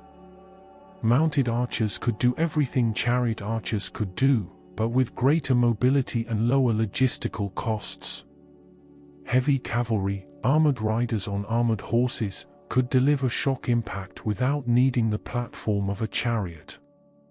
By the classical period, in most regions, chariots had disappeared from the battlefield, replaced by horsemen who had learned the lessons the chariot had taught about mobility and speed. Yet the chariot found new life in a different arena. Chariot racing, which may have begun as training exercises or displays of skill, became one of the ancient world's most popular spectator sports. In Greece, chariot racing was featured at the Olympic Games and other major festivals. The hippodrome, an elongated oval track, would host races where chariots drawn by 2 or 4 horses would thunder around the course, drivers competing for glory and prizes. Olympic chariot races covered 12 laps around the hippodrome, a distance of perhaps 9 kilometers, at speeds that tested both horses and drivers to their limits. The turning posts at each end of the track were points of danger, where chariots had to slow and turn sharply, where collisions were common, where a slight error could send the chariot crashing, breaking wheels, injuring horses, sometimes killing the driver. The danger was part of the appeal. Spectators came to witness skill, certainly, but also to see the drama of competition, the possibility of disaster. In Rome, chariot racing became a cultural obsession. The Circus Maximus, that enormous stadium that could hold 250,000 spectators, hosted races almost daily. Roman racing chariots came in different classes, named for their number of horses. The biga, drawn by 2 horses. The quadriga, drawn by 4, the most prestigious class, the fastest and most spectacular.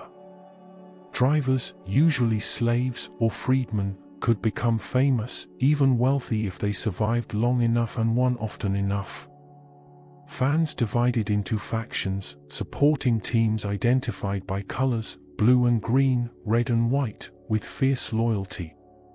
Racing chariots were even lighter than war chariots, stripped of everything non-essential, optimized purely for speed. The driver stood in a tiny basket barely large enough for one person, reins wrapped around his body, wearing minimal protection, relying on skill and luck to survive. Falls were frequent. The reins tied to the driver's body meant that if the chariot crashed, the driver could be dragged by his horses unless he could cut himself free with the knife he carried for this purpose.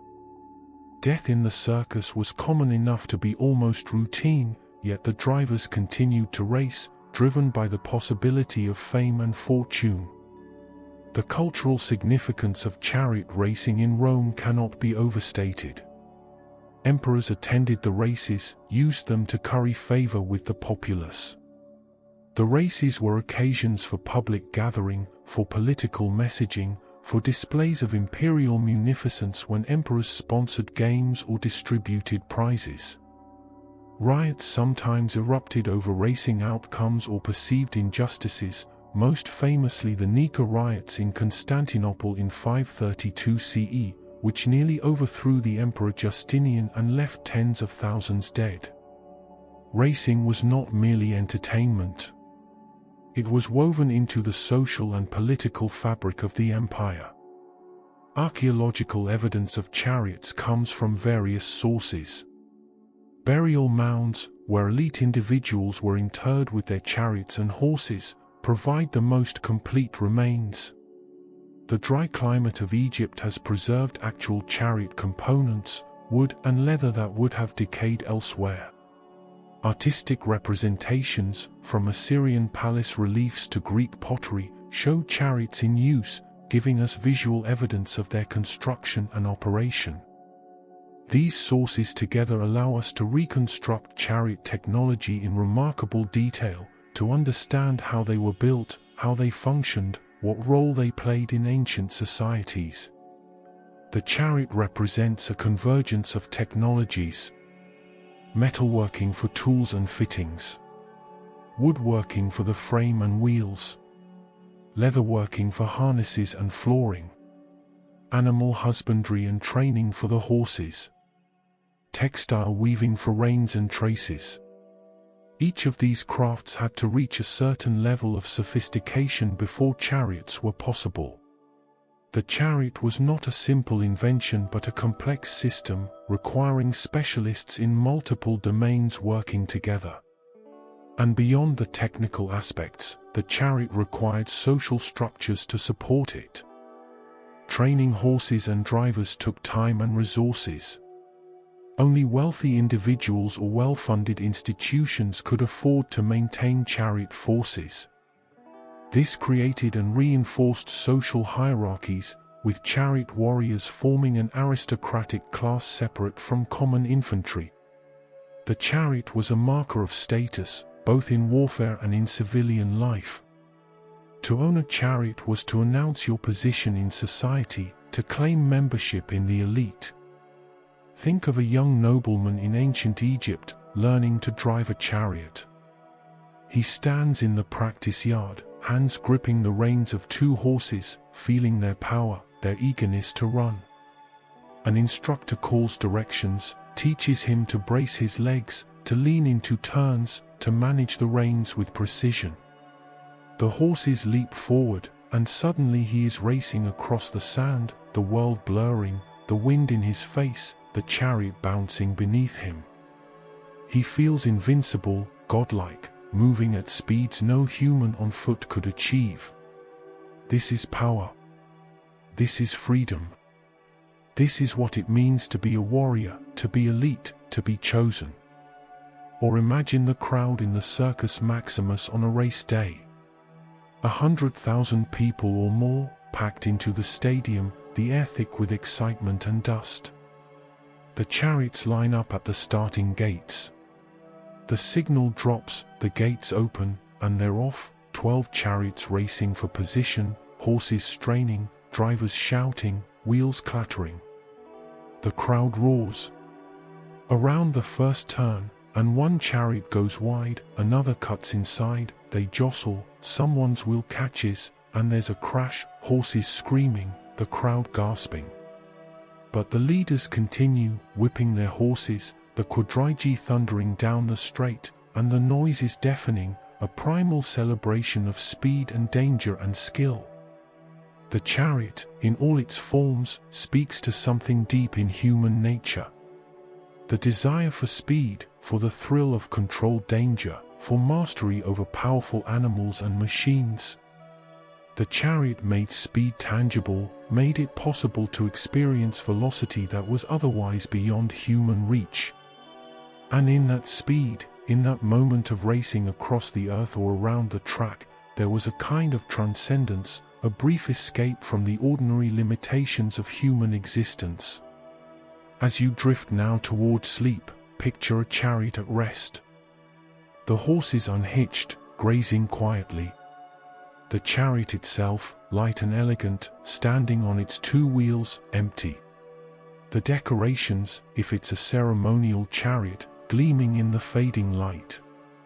The practical wear, if it's a war chariot or racer, evidence of hard use, repairs, the patina of survival. This vehicle, this combination of wood and leather, metal and skill, carried people faster than they could run, gave them power they could not possess unaided, transformed them from pedestrians into something more.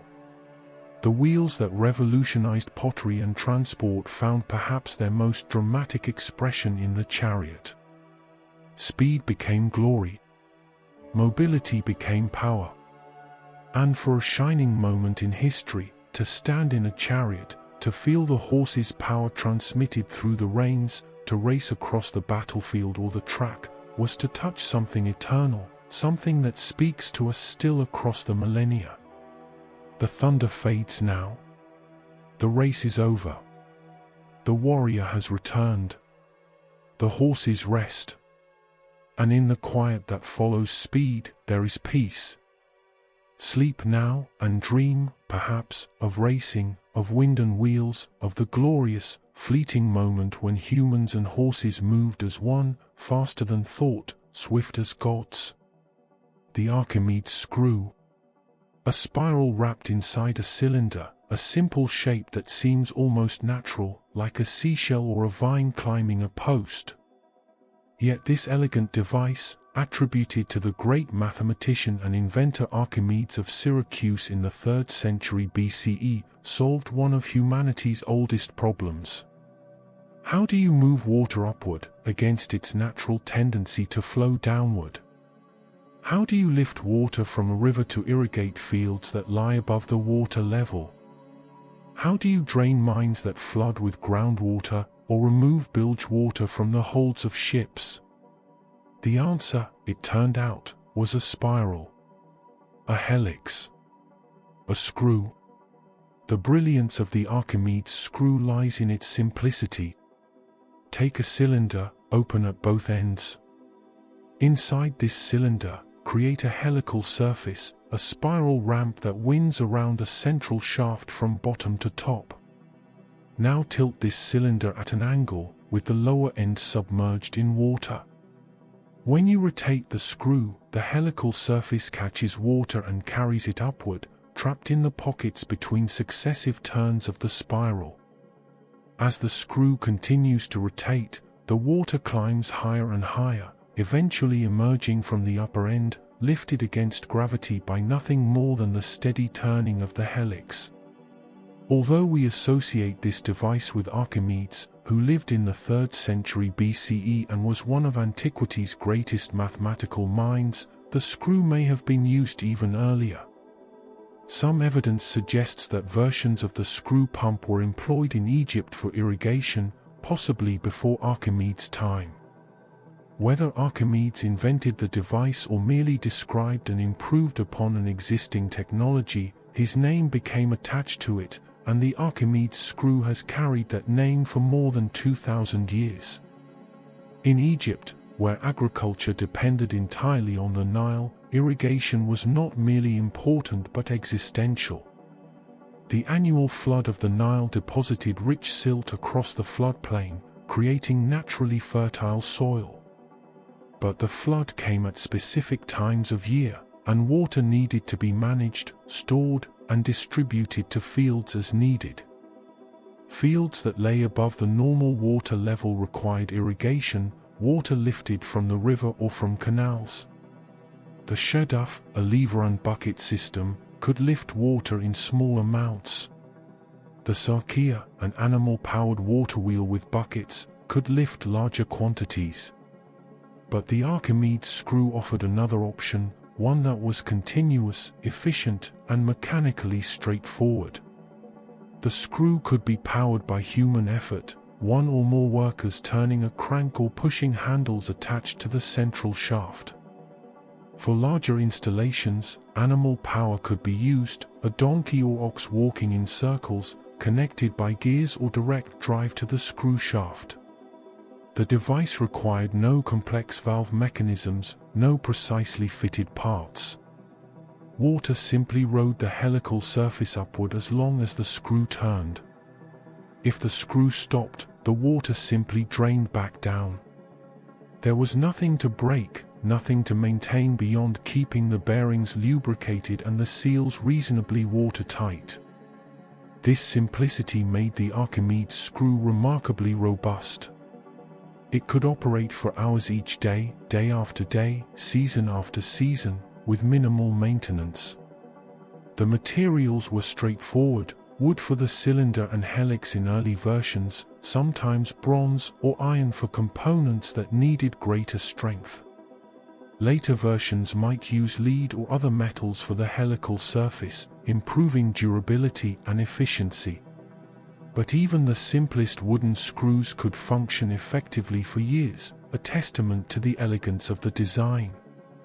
The Hellenistic period, the centuries following Alexander the Great's conquests, was an age of engineering innovation.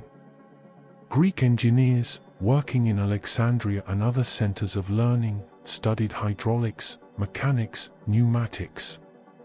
They built complex devices, automata that performed surprising actions, temple doors that opened when fires were lit on altars, water organs that made music. The Archimedes screw fit into this tradition of practical invention, a device that served real needs while also demonstrating principles of geometry and mechanics. Ships of the Hellenistic world grew larger and more sophisticated. Large merchant vessels and warships had deep hulls that could take on water, either from leaks, from waves breaking over the deck, or from condensation.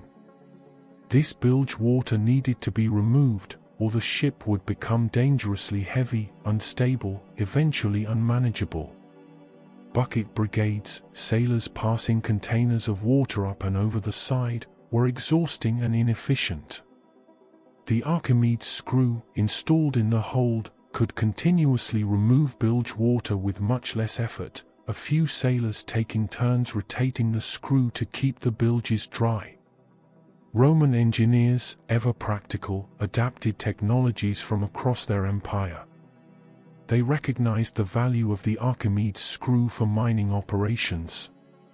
Roman mines went deep into the earth, following veins of gold, silver, copper, iron. The deeper the mine, the more groundwater seeped in, flooding the workings, making further excavation impossible. Pumping this water out was essential. Romans used various methods: bucket chains, water wheels with compartments, and Archimedes screws. In some mines, multiple screws were installed in series, each lifting water to the next level, creating a cascade of screws that could raise water from depths of 30 meters or more. Archaeological evidence from Roman mines in Spain shows remnants of wooden screw pumps, preserved in the wet conditions underground. These ancient machines, rotted and collapsed now, can still be studied, their dimensions measured, their construction techniques understood. They tell us that Roman engineers understood the optimal proportions for screw pumps, the right angle of inclination, the correct pitch of the helix to maximize efficiency without requiring excessive force to turn. Vitruvius, that invaluable source on Roman engineering, described the Archimedes screw in his architectural treatise. He specified that the pitch of the helix, the vertical distance between successive turns of the spiral, should be approximately 1/3 of the cylinder's diameter. This ratio, arrived at through experience and experimentation, provides a good balance between water carrying capacity and the mechanical advantage of the screw. Too steep a pitch, and the water might flow back down between turns. Too shallow, and you would need many more turns to lift water to a given height, increasing friction and effort. The operating angle was also critical. The screw needed to be tilted, not vertical, to function properly. Too steep, and the water would simply fall back out of the pockets. Too shallow, and the screw would need to be very long to lift water any significant height. An angle of about 30 to 40 degrees from horizontal proved optimal for most applications, a compromise that allowed reasonable lift with manageable length and effort. Over time, people realized that the principle of the Archimedes screw could be applied to materials other than water. The helical surface inside a rotating cylinder could move anything that would flow or could be granular. Grain could be lifted from storage areas below ground to loading platforms above. Sand and gravel could be moved. Even sewage, that unfortunate but necessary concern of any city, could be pumped using screw designs. Byzantine texts, preserving and extending Roman engineering knowledge, describe screws used for lifting grain in harbors and warehouses. The same principle that lifted water from the Nile could lift wheat from a ship's hold to the dock, mechanizing what would otherwise require many workers with baskets and sacks, climbing ladders, exhausting themselves in repetitive toil. The helical principle of the screw found other applications beyond pumping. Screw presses, used for extracting oil from olives or juice from grapes, worked on the same geometric idea. A vertical screw, threaded through a fixed block, could be turned to apply enormous pressure to materials placed below it. As the screw turned, it would advance downward, compressing whatever lay beneath. The mechanical advantage of the screw threads allowed a person to generate crushing forces far beyond their own strength, squeezing oil or juice out of the compressed material. Small, portable hand-turned Archimedes screws served individual farmers and small communities. A screw small enough for one person to operate could still lift enough water to irrigate a garden or a small field. These devices required no infrastructure beyond their own construction, no permanent installation.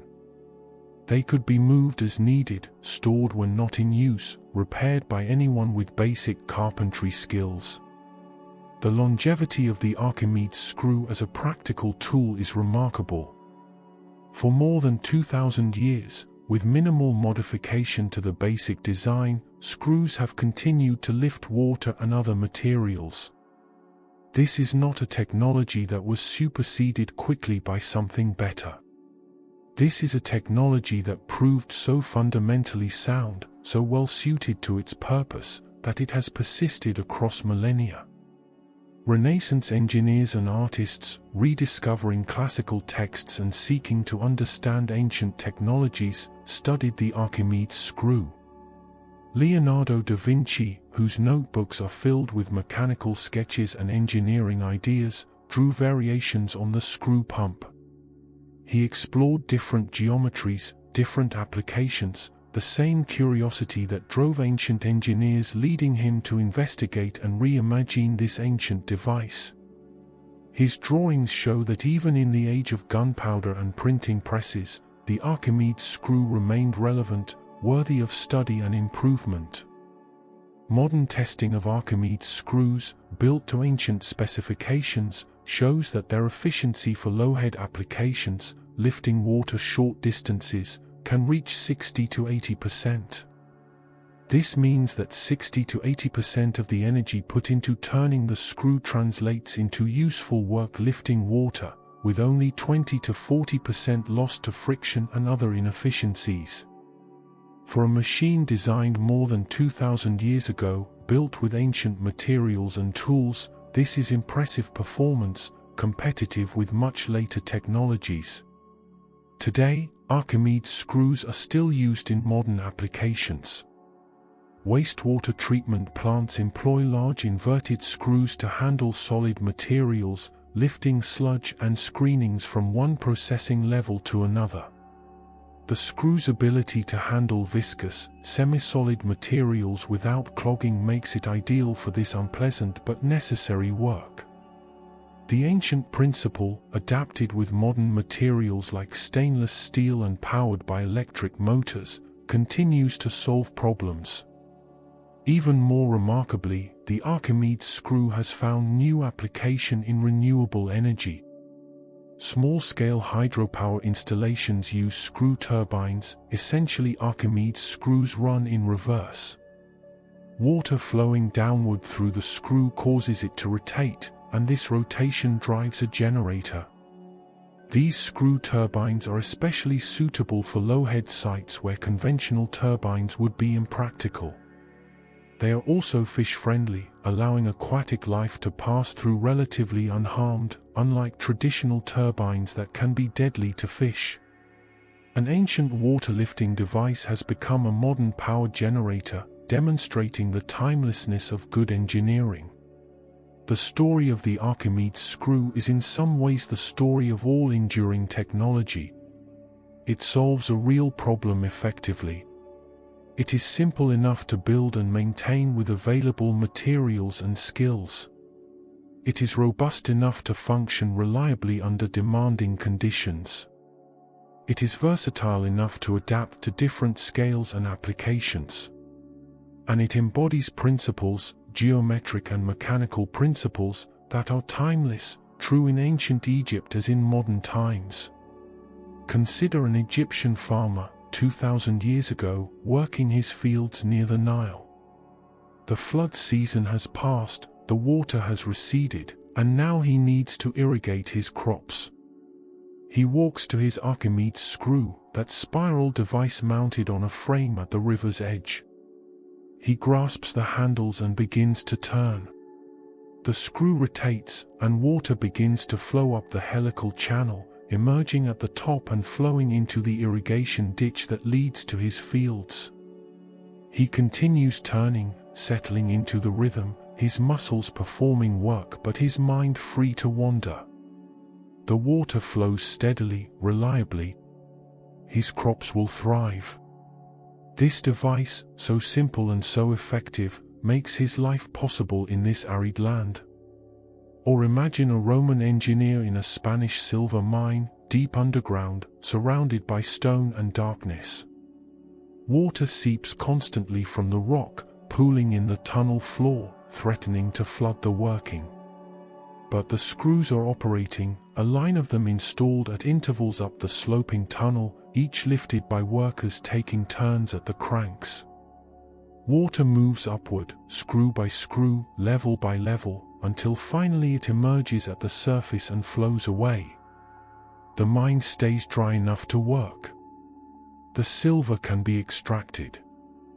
The empire's economy continues. And the screws, uncomplaining, indefatigable, simply turn and lift, as long as human hands provide the power. There is something almost meditative about the Archimedes screw in operation. The circular motion, repeated endlessly. The steady flow of water climbing upward, defying gravity through the patient application of rotational force. The device asks only for power, for something to turn it, and in exchange it performs its simple task perfectly, without complaint, without complication. The mathematics of the helix, that three-dimensional curve that wraps around a cylinder, ascending as it circles, fascinated ancient geometers. A straight line wrapped around a cylinder traces a helix. It is a curve of constant slope, always climbing at the same angle. Archimedes himself studied the properties of spirals and helices, calculating their areas and volumes, exploring their geometric relationships. That a curve he studied mathematically could be transformed into a practical device for lifting water represents the connection between pure mathematics and engineering, between abstract thought and concrete utility. As you prepare for sleep, as your thoughts slow and your body relaxes, imagine the motion of the Archimedes screw. Round and round, the helix turning, water rising in the spaces between the coils. It is a gentle motion, not violent or sudden, but patient and continuous. The screw does not force the water upward. It invites the water to ride its spiral surface, to follow the helical path that leads inevitably upward. The water cooperates, flowing into the offered spaces, allowing itself to be carried. There is a lesson here, perhaps, about working with nature rather than against it. The screw does not fight gravity. It simply provides a path, and gravity, acting on the rotating helix, naturally lifts the water. The design is so aligned with physical principles that it seems almost inevitable, as if nature itself suggested the solution. Sleep now, and let the screw of your thoughts slow its turning. The water has been lifted. The work is done. The fields are irrigated, the mine is drained, the ship's bilge is dry. The ancient device rests, waiting for the next day's labor, patient and reliable. And in that patience, in that reliability, in that simple effectiveness maintained across more than 2,000 years, there is something worthy of admiration.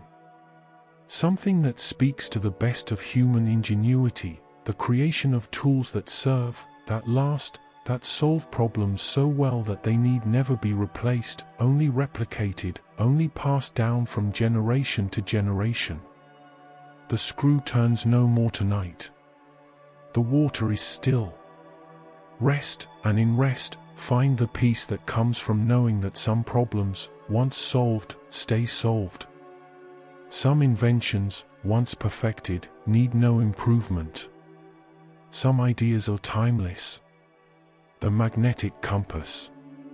A needle, suspended or floating, turning slowly until it settles, pointing always in the same direction, north or south, depending on which end you mark.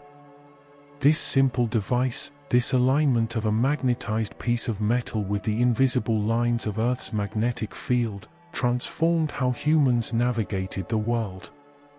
Before the compass, travelers relied on the sun by day, the stars by night, familiar landmarks when available. But on cloudy nights, in unfamiliar territory, on the open ocean beyond sight of land, they could become lost, disoriented, unable to maintain direction. The compass changed this. It gave travelers a constant reference, a direction that remained true whether the sky was clear or clouded, whether landmarks were visible or the horizon was empty. The story of the compass begins not with navigation, but with divination. In ancient China, during the Han Dynasty, perhaps as early as the 2nd or 3rd century BCE, people discovered that certain stones, lodestones, naturally magnetized pieces of the mineral magnetite, had the peculiar property of aligning themselves in a particular direction when allowed to rotate freely. This was mysterious, unexplainable by the understanding of the time, and mysterious things have power, especially in contexts of ritual and fortune-telling. Early Chinese compasses took the form of south-pointing spoons, carved from lodestone. The spoon would be placed on a smooth bronze plate marked with directions and symbols, and when released, the spoon's handle would swing around until it pointed south. This was used not for finding one's way through physical space, but for finding auspicious directions in spiritual or cosmological space. Geomancy, the practice of aligning buildings, graves, and other important sites with cosmic forces, made use of these directional tools. The rites and texts describing these practices show that the Chinese understood lodestone's directional property centuries before they applied it to navigation. The texts mention this almost casually, as an established fact. The south-pointing spoon appears in the rites of Ju and other works concerned with divination and proper placement of structures. But for centuries, this property remained primarily a tool of geomancers, not travelers. The leap from knowing that lodestone points in a direction to using that knowledge for navigation took time, perhaps because navigation by other means worked well enough in familiar regions, or perhaps because the connection simply wasn't obvious until someone made the intuitive jump. By the Tang Dynasty, several centuries later, the form of the compass had evolved. Instead of spoons, the Chinese created fish-shaped pieces of iron, magnetized by stroking them with lodestone. These iron fish would be floated in bowls of water, where they would rotate until they aligned with the magnetic field, pointing toward the south. The fish shape was not functional but aesthetic, cultural, a way of making the tool more appealing, more harmonious with Chinese artistic sensibilities. But functionally, it was a compass, a magnetized object free to rotate and find magnetic alignment. The Song dynasty, beginning in the 10th century CE, saw the compass transition fully into a navigational tool. Chinese ships began carrying compasses, using them to maintain course when traveling across the open sea, when fog or clouds obscured the sun and stars. Overland travelers also used compasses, finding their way through forests or across plains where landmarks were few. The compass democratized navigation in some sense, making it possible for people without extensive training in celestial navigation to still find and maintain direction. Shen Kui, a polymath of the Song dynasty, scholar and official, observed and recorded an important detail about magnetic compasses around 1040 CE. He noted that the lodestone needle did not point exactly to true north, but rather deviated slightly. This deviation, which we now call magnetic declination, occurs because Earth's magnetic North Pole is not located at the geographic North Pole. The difference varies by location and changes slowly over time. Shenqui's observation shows sophisticated understanding, the recognition that this tool, while useful, was not perfect, and that its readings needed to be interpreted with knowledge of local conditions. Maritime use of the compass expanded rapidly. Chinese ships, venturing farther from shore, navigating between ports separated by hundreds of miles of open water, relied increasingly on compass directions. The South China Sea, with its reefs and islands, its sudden storms and changing currents, became more navigable. Trade routes extended, merchant ventures became less risky, and the economic integration of distant regions accelerated. A ship's captain, unable to see land, could still know that he was sailing in the correct direction, could maintain course through the night, could navigate through overcast skies that would have left earlier sailors helpless. The compass did not replace other navigation methods but supplemented them. Skilled navigators still observed the stars when visible, still noted the behavior of birds and the color of the water, still consulted charts and pilot books that described routes and hazards. But the compass provided a baseline, a constant reference that worked when other methods failed. It reduced the terror of disorientation, the nightmare of not knowing which way to go, of being lost at sea with no way to find home. From China, compass technology spread westward along the trade routes that connected East Asia to the Middle East and eventually to Europe. Arab merchants and sailors, in contact with Chinese traders, learned of the compass and recognized its value. By the 13th century, Arab navigators were using dry compasses, where a magnetized needle was mounted on a pivot, free to rotate but not floating in water. This was a refinement, more practical for shipboard use, where water could slosh or evaporate, where a floating compass might be upset by the ship's motion. European sailors encountered the compass through contact with Arab traders in the Mediterranean. By the late 12th or early 13th century, European ships were equipped with compasses.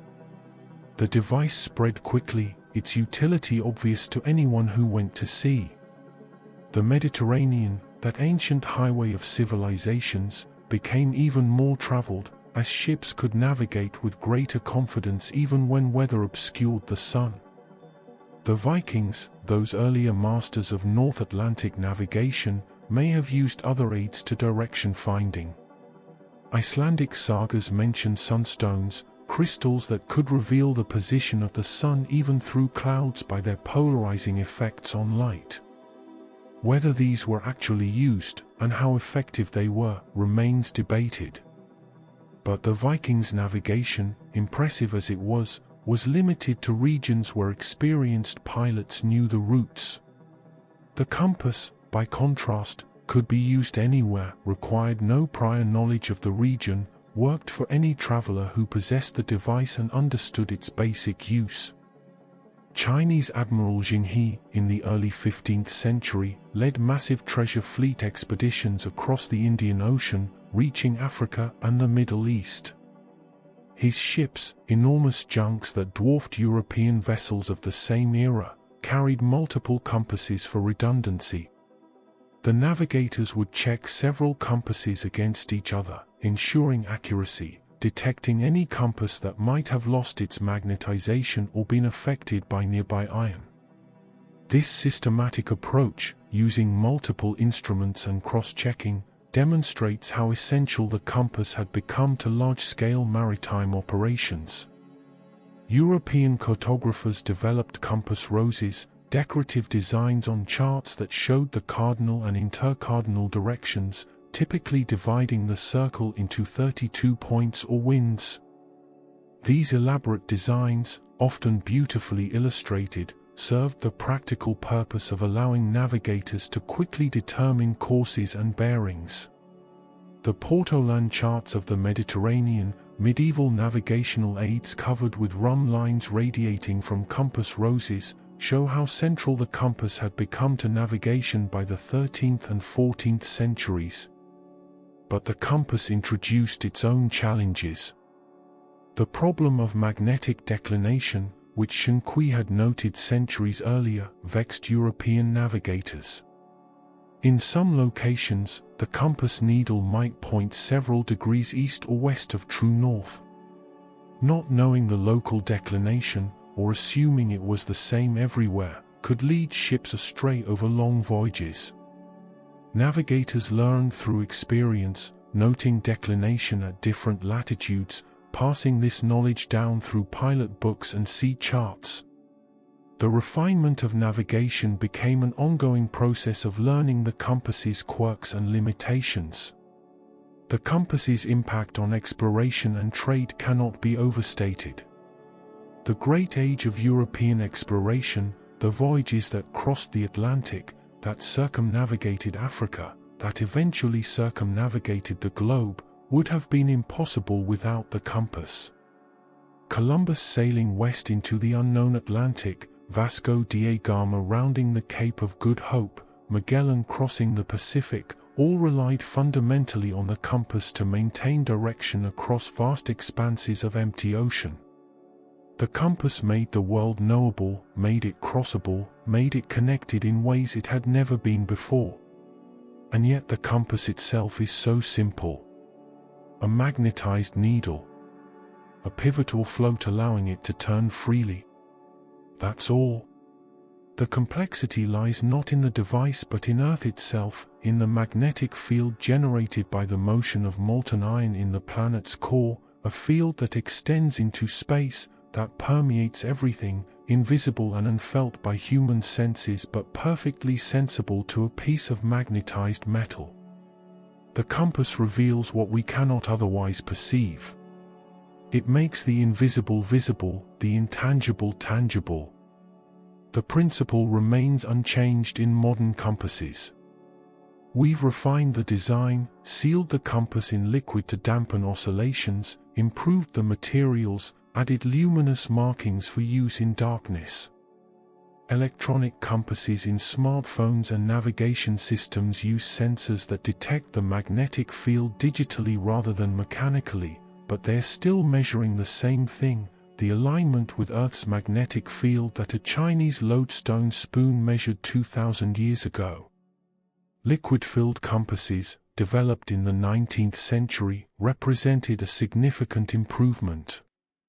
By suspending the compass card in alcohol or oil, the liquid dampened the needle's motion, allowing it to settle quickly even as the ship pitched and rolled. Earlier compasses on ships could swing wildly, making them difficult to read in rough seas.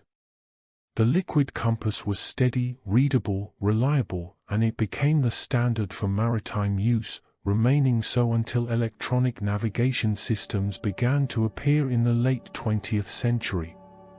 Even now, when GPS satellites can pinpoint our location to within meters, when electronic charts display our position with precision, the magnetic compass remains a required backup on ships and aircraft.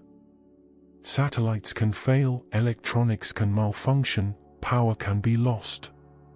But the compass, that simple device requiring no power, no electronics, no connection to any external system, will continue to work, will continue to point toward magnetic north, as long as Earth's magnetic field exists. It is navigation reduced to its essence, direction finding at its most fundamental. Think of a sailor on a Chinese junk 1,000 years ago, in the middle of the South China Sea. The sky is overcast, has been for days. The sun is a dim glow somewhere above the clouds, impossible to use for direction. The stars are invisible. The sailor cannot see land, has no landmarks, no reference points. But he has his compass, a magnetized needle floating in a bowl of water, protected from the wind. He checks it regularly, keeps the ship on course, heading south or north or east or west, whatever direction will bring him to his destination. The compass is his connection to certainty in an uncertain world, his anchor in the disorienting vastness of the ocean. Or imagine a European merchant in the 14th century, traveling overland from Italy to the Black Sea, through regions he does not know, where the roads are poor and directions uncertain. Local guides are not always available or trustworthy. But he has a compass, a small device he carries in his pack. When in doubt, he can check his direction, can know that he is still moving generally eastward, that he has not been turned around, that he is making progress toward his goal. The compass gives confidence, reduces fear, makes the journey possible. The compass is also a reminder of Earth's hidden nature. We live on the surface of a dynamic planet, one with a molten core that generates a magnetic field. This field protects us from solar radiation, makes life as we know it possible, and incidentally, provides a directional reference that ancient humans learned to exploit. We don't feel the magnetic field, don't see it, but it's always there, permeating everything, and the compass makes us aware of it, gives us a way to interact with this invisible aspect of our world. As you rest now, as sleep approaches, think of the compass needle settling into alignment. The restless motion slowing, the needle swinging back and forth with decreasing amplitude, finally coming to rest, pointing its unwavering direction. There is something peaceful about this, the way the needle finds its orientation, the way uncertainty resolves into certainty. The compass knows where north is, even if we don't. It has found its alignment with the vast magnetic field of the planet, has surrendered to that invisible force, and in surrendering, has found its purpose.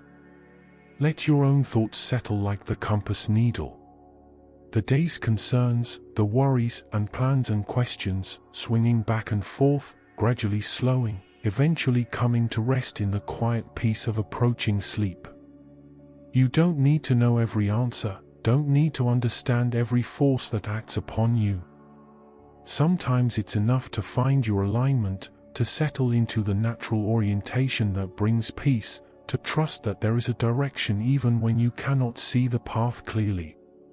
The compass points. The traveler follows. The journey continues. But for now, the journey can wait. The compass is still, the needle at rest, pointing its eternal direction, patient and unchanging. And in that stillness, in that patient certainty, there is rest. There is peace. There is the promise that even in the darkest night, even in the most disorienting circumstances, there is always a way to find direction, to know which way to go. Sleep now, and trust that morning will come, that direction will be clear, that the compass, faithful and true, will point the way. Always north. Always certain. Always there when needed. Rest now. The compass watches. You need only sleep. The Antikythera mechanism. In 1901, Greek sponge divers, working off the coast of the small island of Antikythera, discovered the wreck of an ancient Roman ship. Among the cargo of statues and pottery and amphorae, they found something strange. A corroded lump of bronze and wood, barely recognizable as anything manufactured, crusty with 2,000 years of undersea deposits. It was brought to the surface with the other artifacts, catalogued, and initially set aside. But someone noticed, in the mass of corrosion, the traces of gears. Cogwheels. Precision machinery from the ancient world, from a time when such sophistication was thought impossible. For decades, the Antikythera mechanism remained a mystery. Scholars knew it was old, roughly from the 2nd or 1st century BCE, late in the Hellenistic period. They could see that it had been a device of some complexity, housed in a wooden case, with dials on the front and back, with internal gears that must have performed calculations. But the purpose, the full scope of what this machine could do, remained elusive. The gears were corroded together, the inscriptions barely legible, the structure fragmentary and delicate. Then, in the late 20th century, modern technology came to the rescue. X-ray imaging, particularly computed tomography (CT scanning), allowed researchers to see inside the corroded mass without destroying it. They could trace the gears, count the teeth on each wheel, understand how the mechanisms mesh together. They could read inscriptions that had been invisible to the naked eye, text hidden between layers of corroded bronze. And what they found was astonishing. The Antikythera mechanism was an analog computer, a mechanical calculator designed to model the cosmos. It contained at least 30 interlocking bronze gears, with evidence suggesting the original complete device may have had more. X-ray analysis has revealed 37 surviving gears, though many are fragmentary, and scholars believe others have been lost. These gears were not crude or simple. They were precisely cut, with teeth carefully shaped for smooth operation, assembled into gear trains that performed complex mathematical calculations through pure mechanics. The front of the device featured a dial that showed the zodiac, the 12 constellations through which the sun appears to move over the course of a year.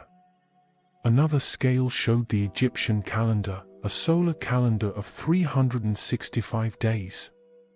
By turning a crank on the side of the device, the user could advance or reverse the mechanism through time, and pointers on the front dial would show the positions of the sun and moon against the zodiac, demonstrating where these celestial bodies would be on any given date.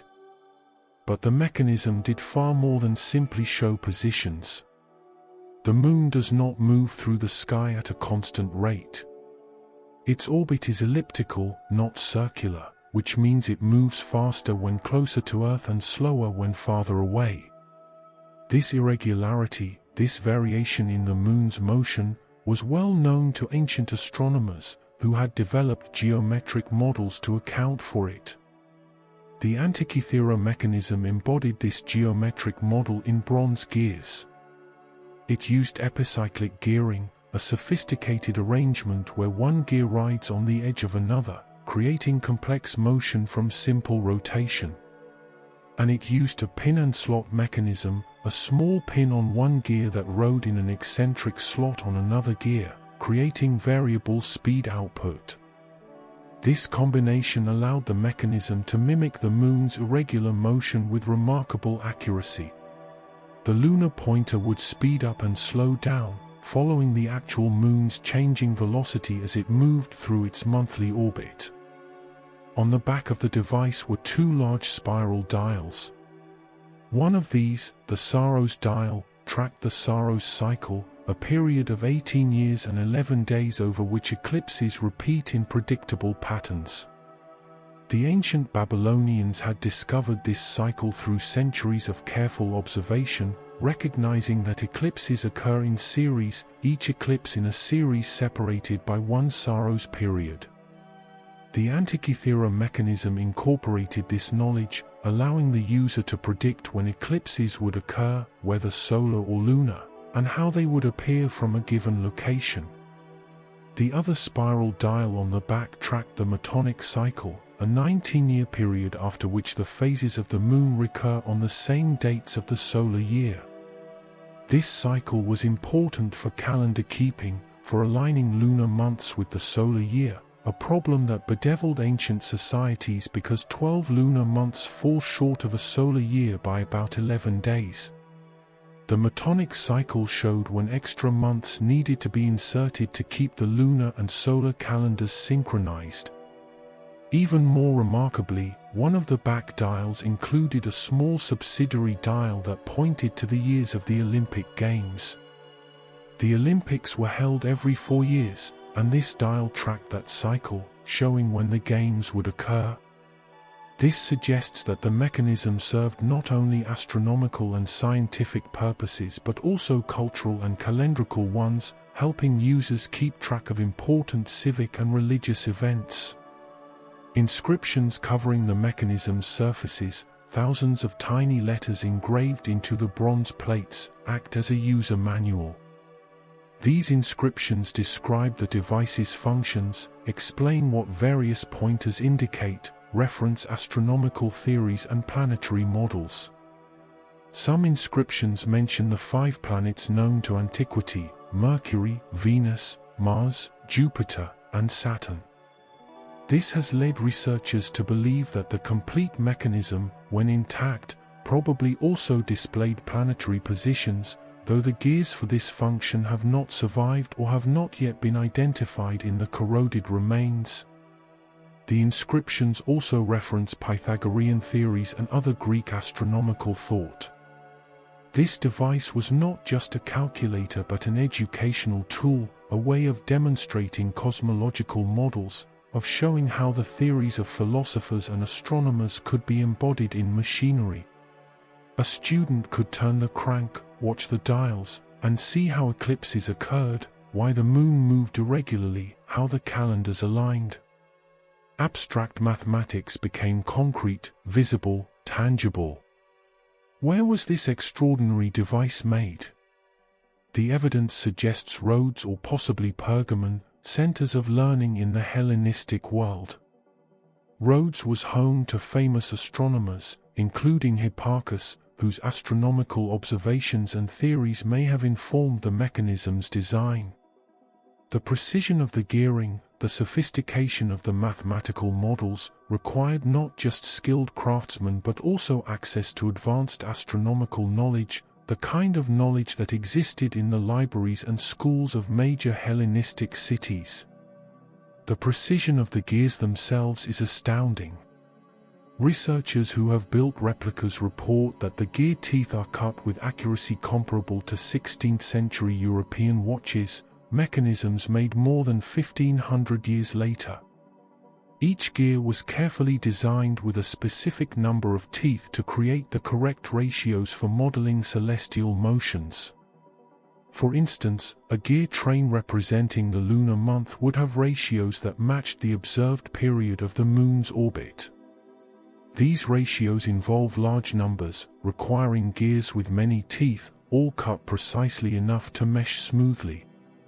Modern digital reconstructions, using the data from CT scans, have simulated the operation of the mechanism with all its gears in their proper positions. These simulations confirm that the device worked as devised, that the surviving gears produce the predicted motions, that the mathematical models embedded in the bronze are accurate to the astronomical knowledge of the time. Teams of researchers have built physical replicas, turning the crank, watching the pointers move, confirming that this ancient computer functions, that it does what it was designed to do 2000 years ago. The Antikythera mechanism represents a peak of ancient mechanical engineering that was not equaled again for over a millennium. Medieval European astronomical clocks, beginning to appear in the 13th and 14th centuries, were the next devices to approach this level of complexity, using gears to model celestial motions and display astronomical information. The gap between the Antikythera mechanism and these medieval clocks is a dark age for mechanical computing, a long period during which, as far as we know, nothing comparable was built. This raises profound questions. Was the Antikythera mechanism unique, a one-of-a-kind masterpiece by a brilliant inventor? Or was it one example of a tradition of such devices, a tradition that has been lost because bronze was valuable and was melted down and reused, because mechanisms were complex and fragile and broke, because knowledge was not written down or was written on materials that decayed? We know that ancient texts mention other astronomical devices, orreries and planetaria, but descriptions are vague, and no other physical examples have survived. The Antikythera mechanism may be the single survivor of a once rich tradition of scientific instrumentation. The device likely served multiple purposes. For a wealthy patron, it was a marvel, a demonstration of learning and sophistication, a possession that announced one's connection to the world of philosophy and science. For a teacher or astronomer, it was a practical tool, a way to calculate astronomical events, to predict eclipses and planetary positions, to demonstrate theories to students. For a navigator, it might have had calendrical uses, helping to determine dates and track lunar cycles important for tides and timekeeping. And perhaps for an astrologer, it provided the precise planetary positions needed to cast horoscopes to determine the configuration of the heavens at any given moment.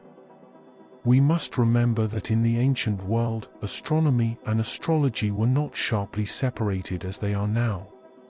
The same people who studied the motions of celestial bodies for scientific understanding also used that knowledge for divination and prediction. The mechanism embodied both aspects, both the mathematical precision of astronomy and the practical applications that included astrological calculation. The existence of the Antikythera mechanism forces us to revise our understanding of ancient technology. We tend to think of technological progress as linear, as moving steadily forward from simple to complex. But history is not linear. Capabilities can be lost. Knowledge can be forgotten. The ancient world achieved things that later ages could not match, and only gradually, over centuries, were those achievements recovered and surpassed. Imagine the craftsman who cut those tiny gear teeth, working with hand tools, no magnification beyond perhaps a simple lens if even that was available. Each tooth had to be shaped precisely, filed and finished by hand, tested to ensure smooth meshing. The gears had to be assembled in the correct positions, the shafts and bearings carefully fitted, the whole mechanism adjusted until it operated smoothly. This was work requiring patience, skill, and deep understanding of both mechanical principles and the astronomical phenomena being modeled. Or imagine the astronomer who designed the mechanism, who determined which gear ratios were needed, who calculated how many teeth each gear should have, who devised the pin and slot mechanism to create variable lunar speed. This person understood Hipparchus's astronomical theories, knew the lengths of various celestial cycles to great precision, and possessed the mathematical ability to translate this knowledge into gear trains. This was theoretical astronomy made mechanical, mathematics made tangible. The mechanism traveled on a ship, probably en route from the eastern Mediterranean to Rome or another Italian port. The ship sank, perhaps in a storm, and the mechanism went down with it, settling on the seafloor where it would rest for over 2,000 years. The passengers and crew who drowned, the cargo that was lost, the events that led to the shipwreck, all are unknown to us. But this device, this extraordinary computer from antiquity, was preserved by the accident of its sinking, encased in protective corrosion, waiting in the darkness until divers found it. What other devices like this existed and were lost? What other wonders of ancient engineering have disappeared, melted down for their metal, decayed beyond recognition, or never discovered? The Antikythera mechanism is a reminder that absence of evidence is not evidence of absence. We cannot assume that ancient peoples lacked sophistication or capability simply because we have not found examples of their achievements. Each new discovery forces us to expand our understanding, to recognize that our ancestors were as clever, as curious, as capable of remarkable innovation as we are. As you drift toward sleep now, think of that mechanism, silent and still, resting in a museum case, its gears frozen by corrosion, its dials no longer turning. But in imagination, wind the crank.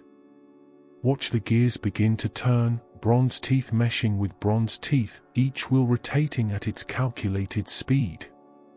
Watch the pointers move across the dials, the sun advancing through the zodiac, the moon following its irregular path, the eclipse predictions spiraling outward, marking future events written in the clockwork cosmos. There is something beautiful about this, about the idea that the heavens, vast and mysterious, can be modeled in miniature, that the dance of planets and moons can be captured in gears and pointers, that time itself can be turned backward or forward with the rotation of a crank. The mechanism is a bridge between the cosmic and the mechanical, between the eternal motions of the stars and the human desire to understand, to predict, to know what the future holds. The ancient maker of this device looked at the sky and saw not chaos but order, not mystery but pattern. And they believed that this order could be embodied in bronze, that human hands and minds could construct a model of the cosmos accurate enough to serve, useful enough to enlighten.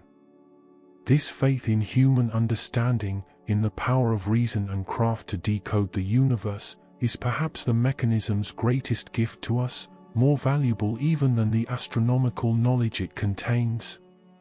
Sleep now, and let the gears of thought slow and stop. The calculations are complete. The predictions are made.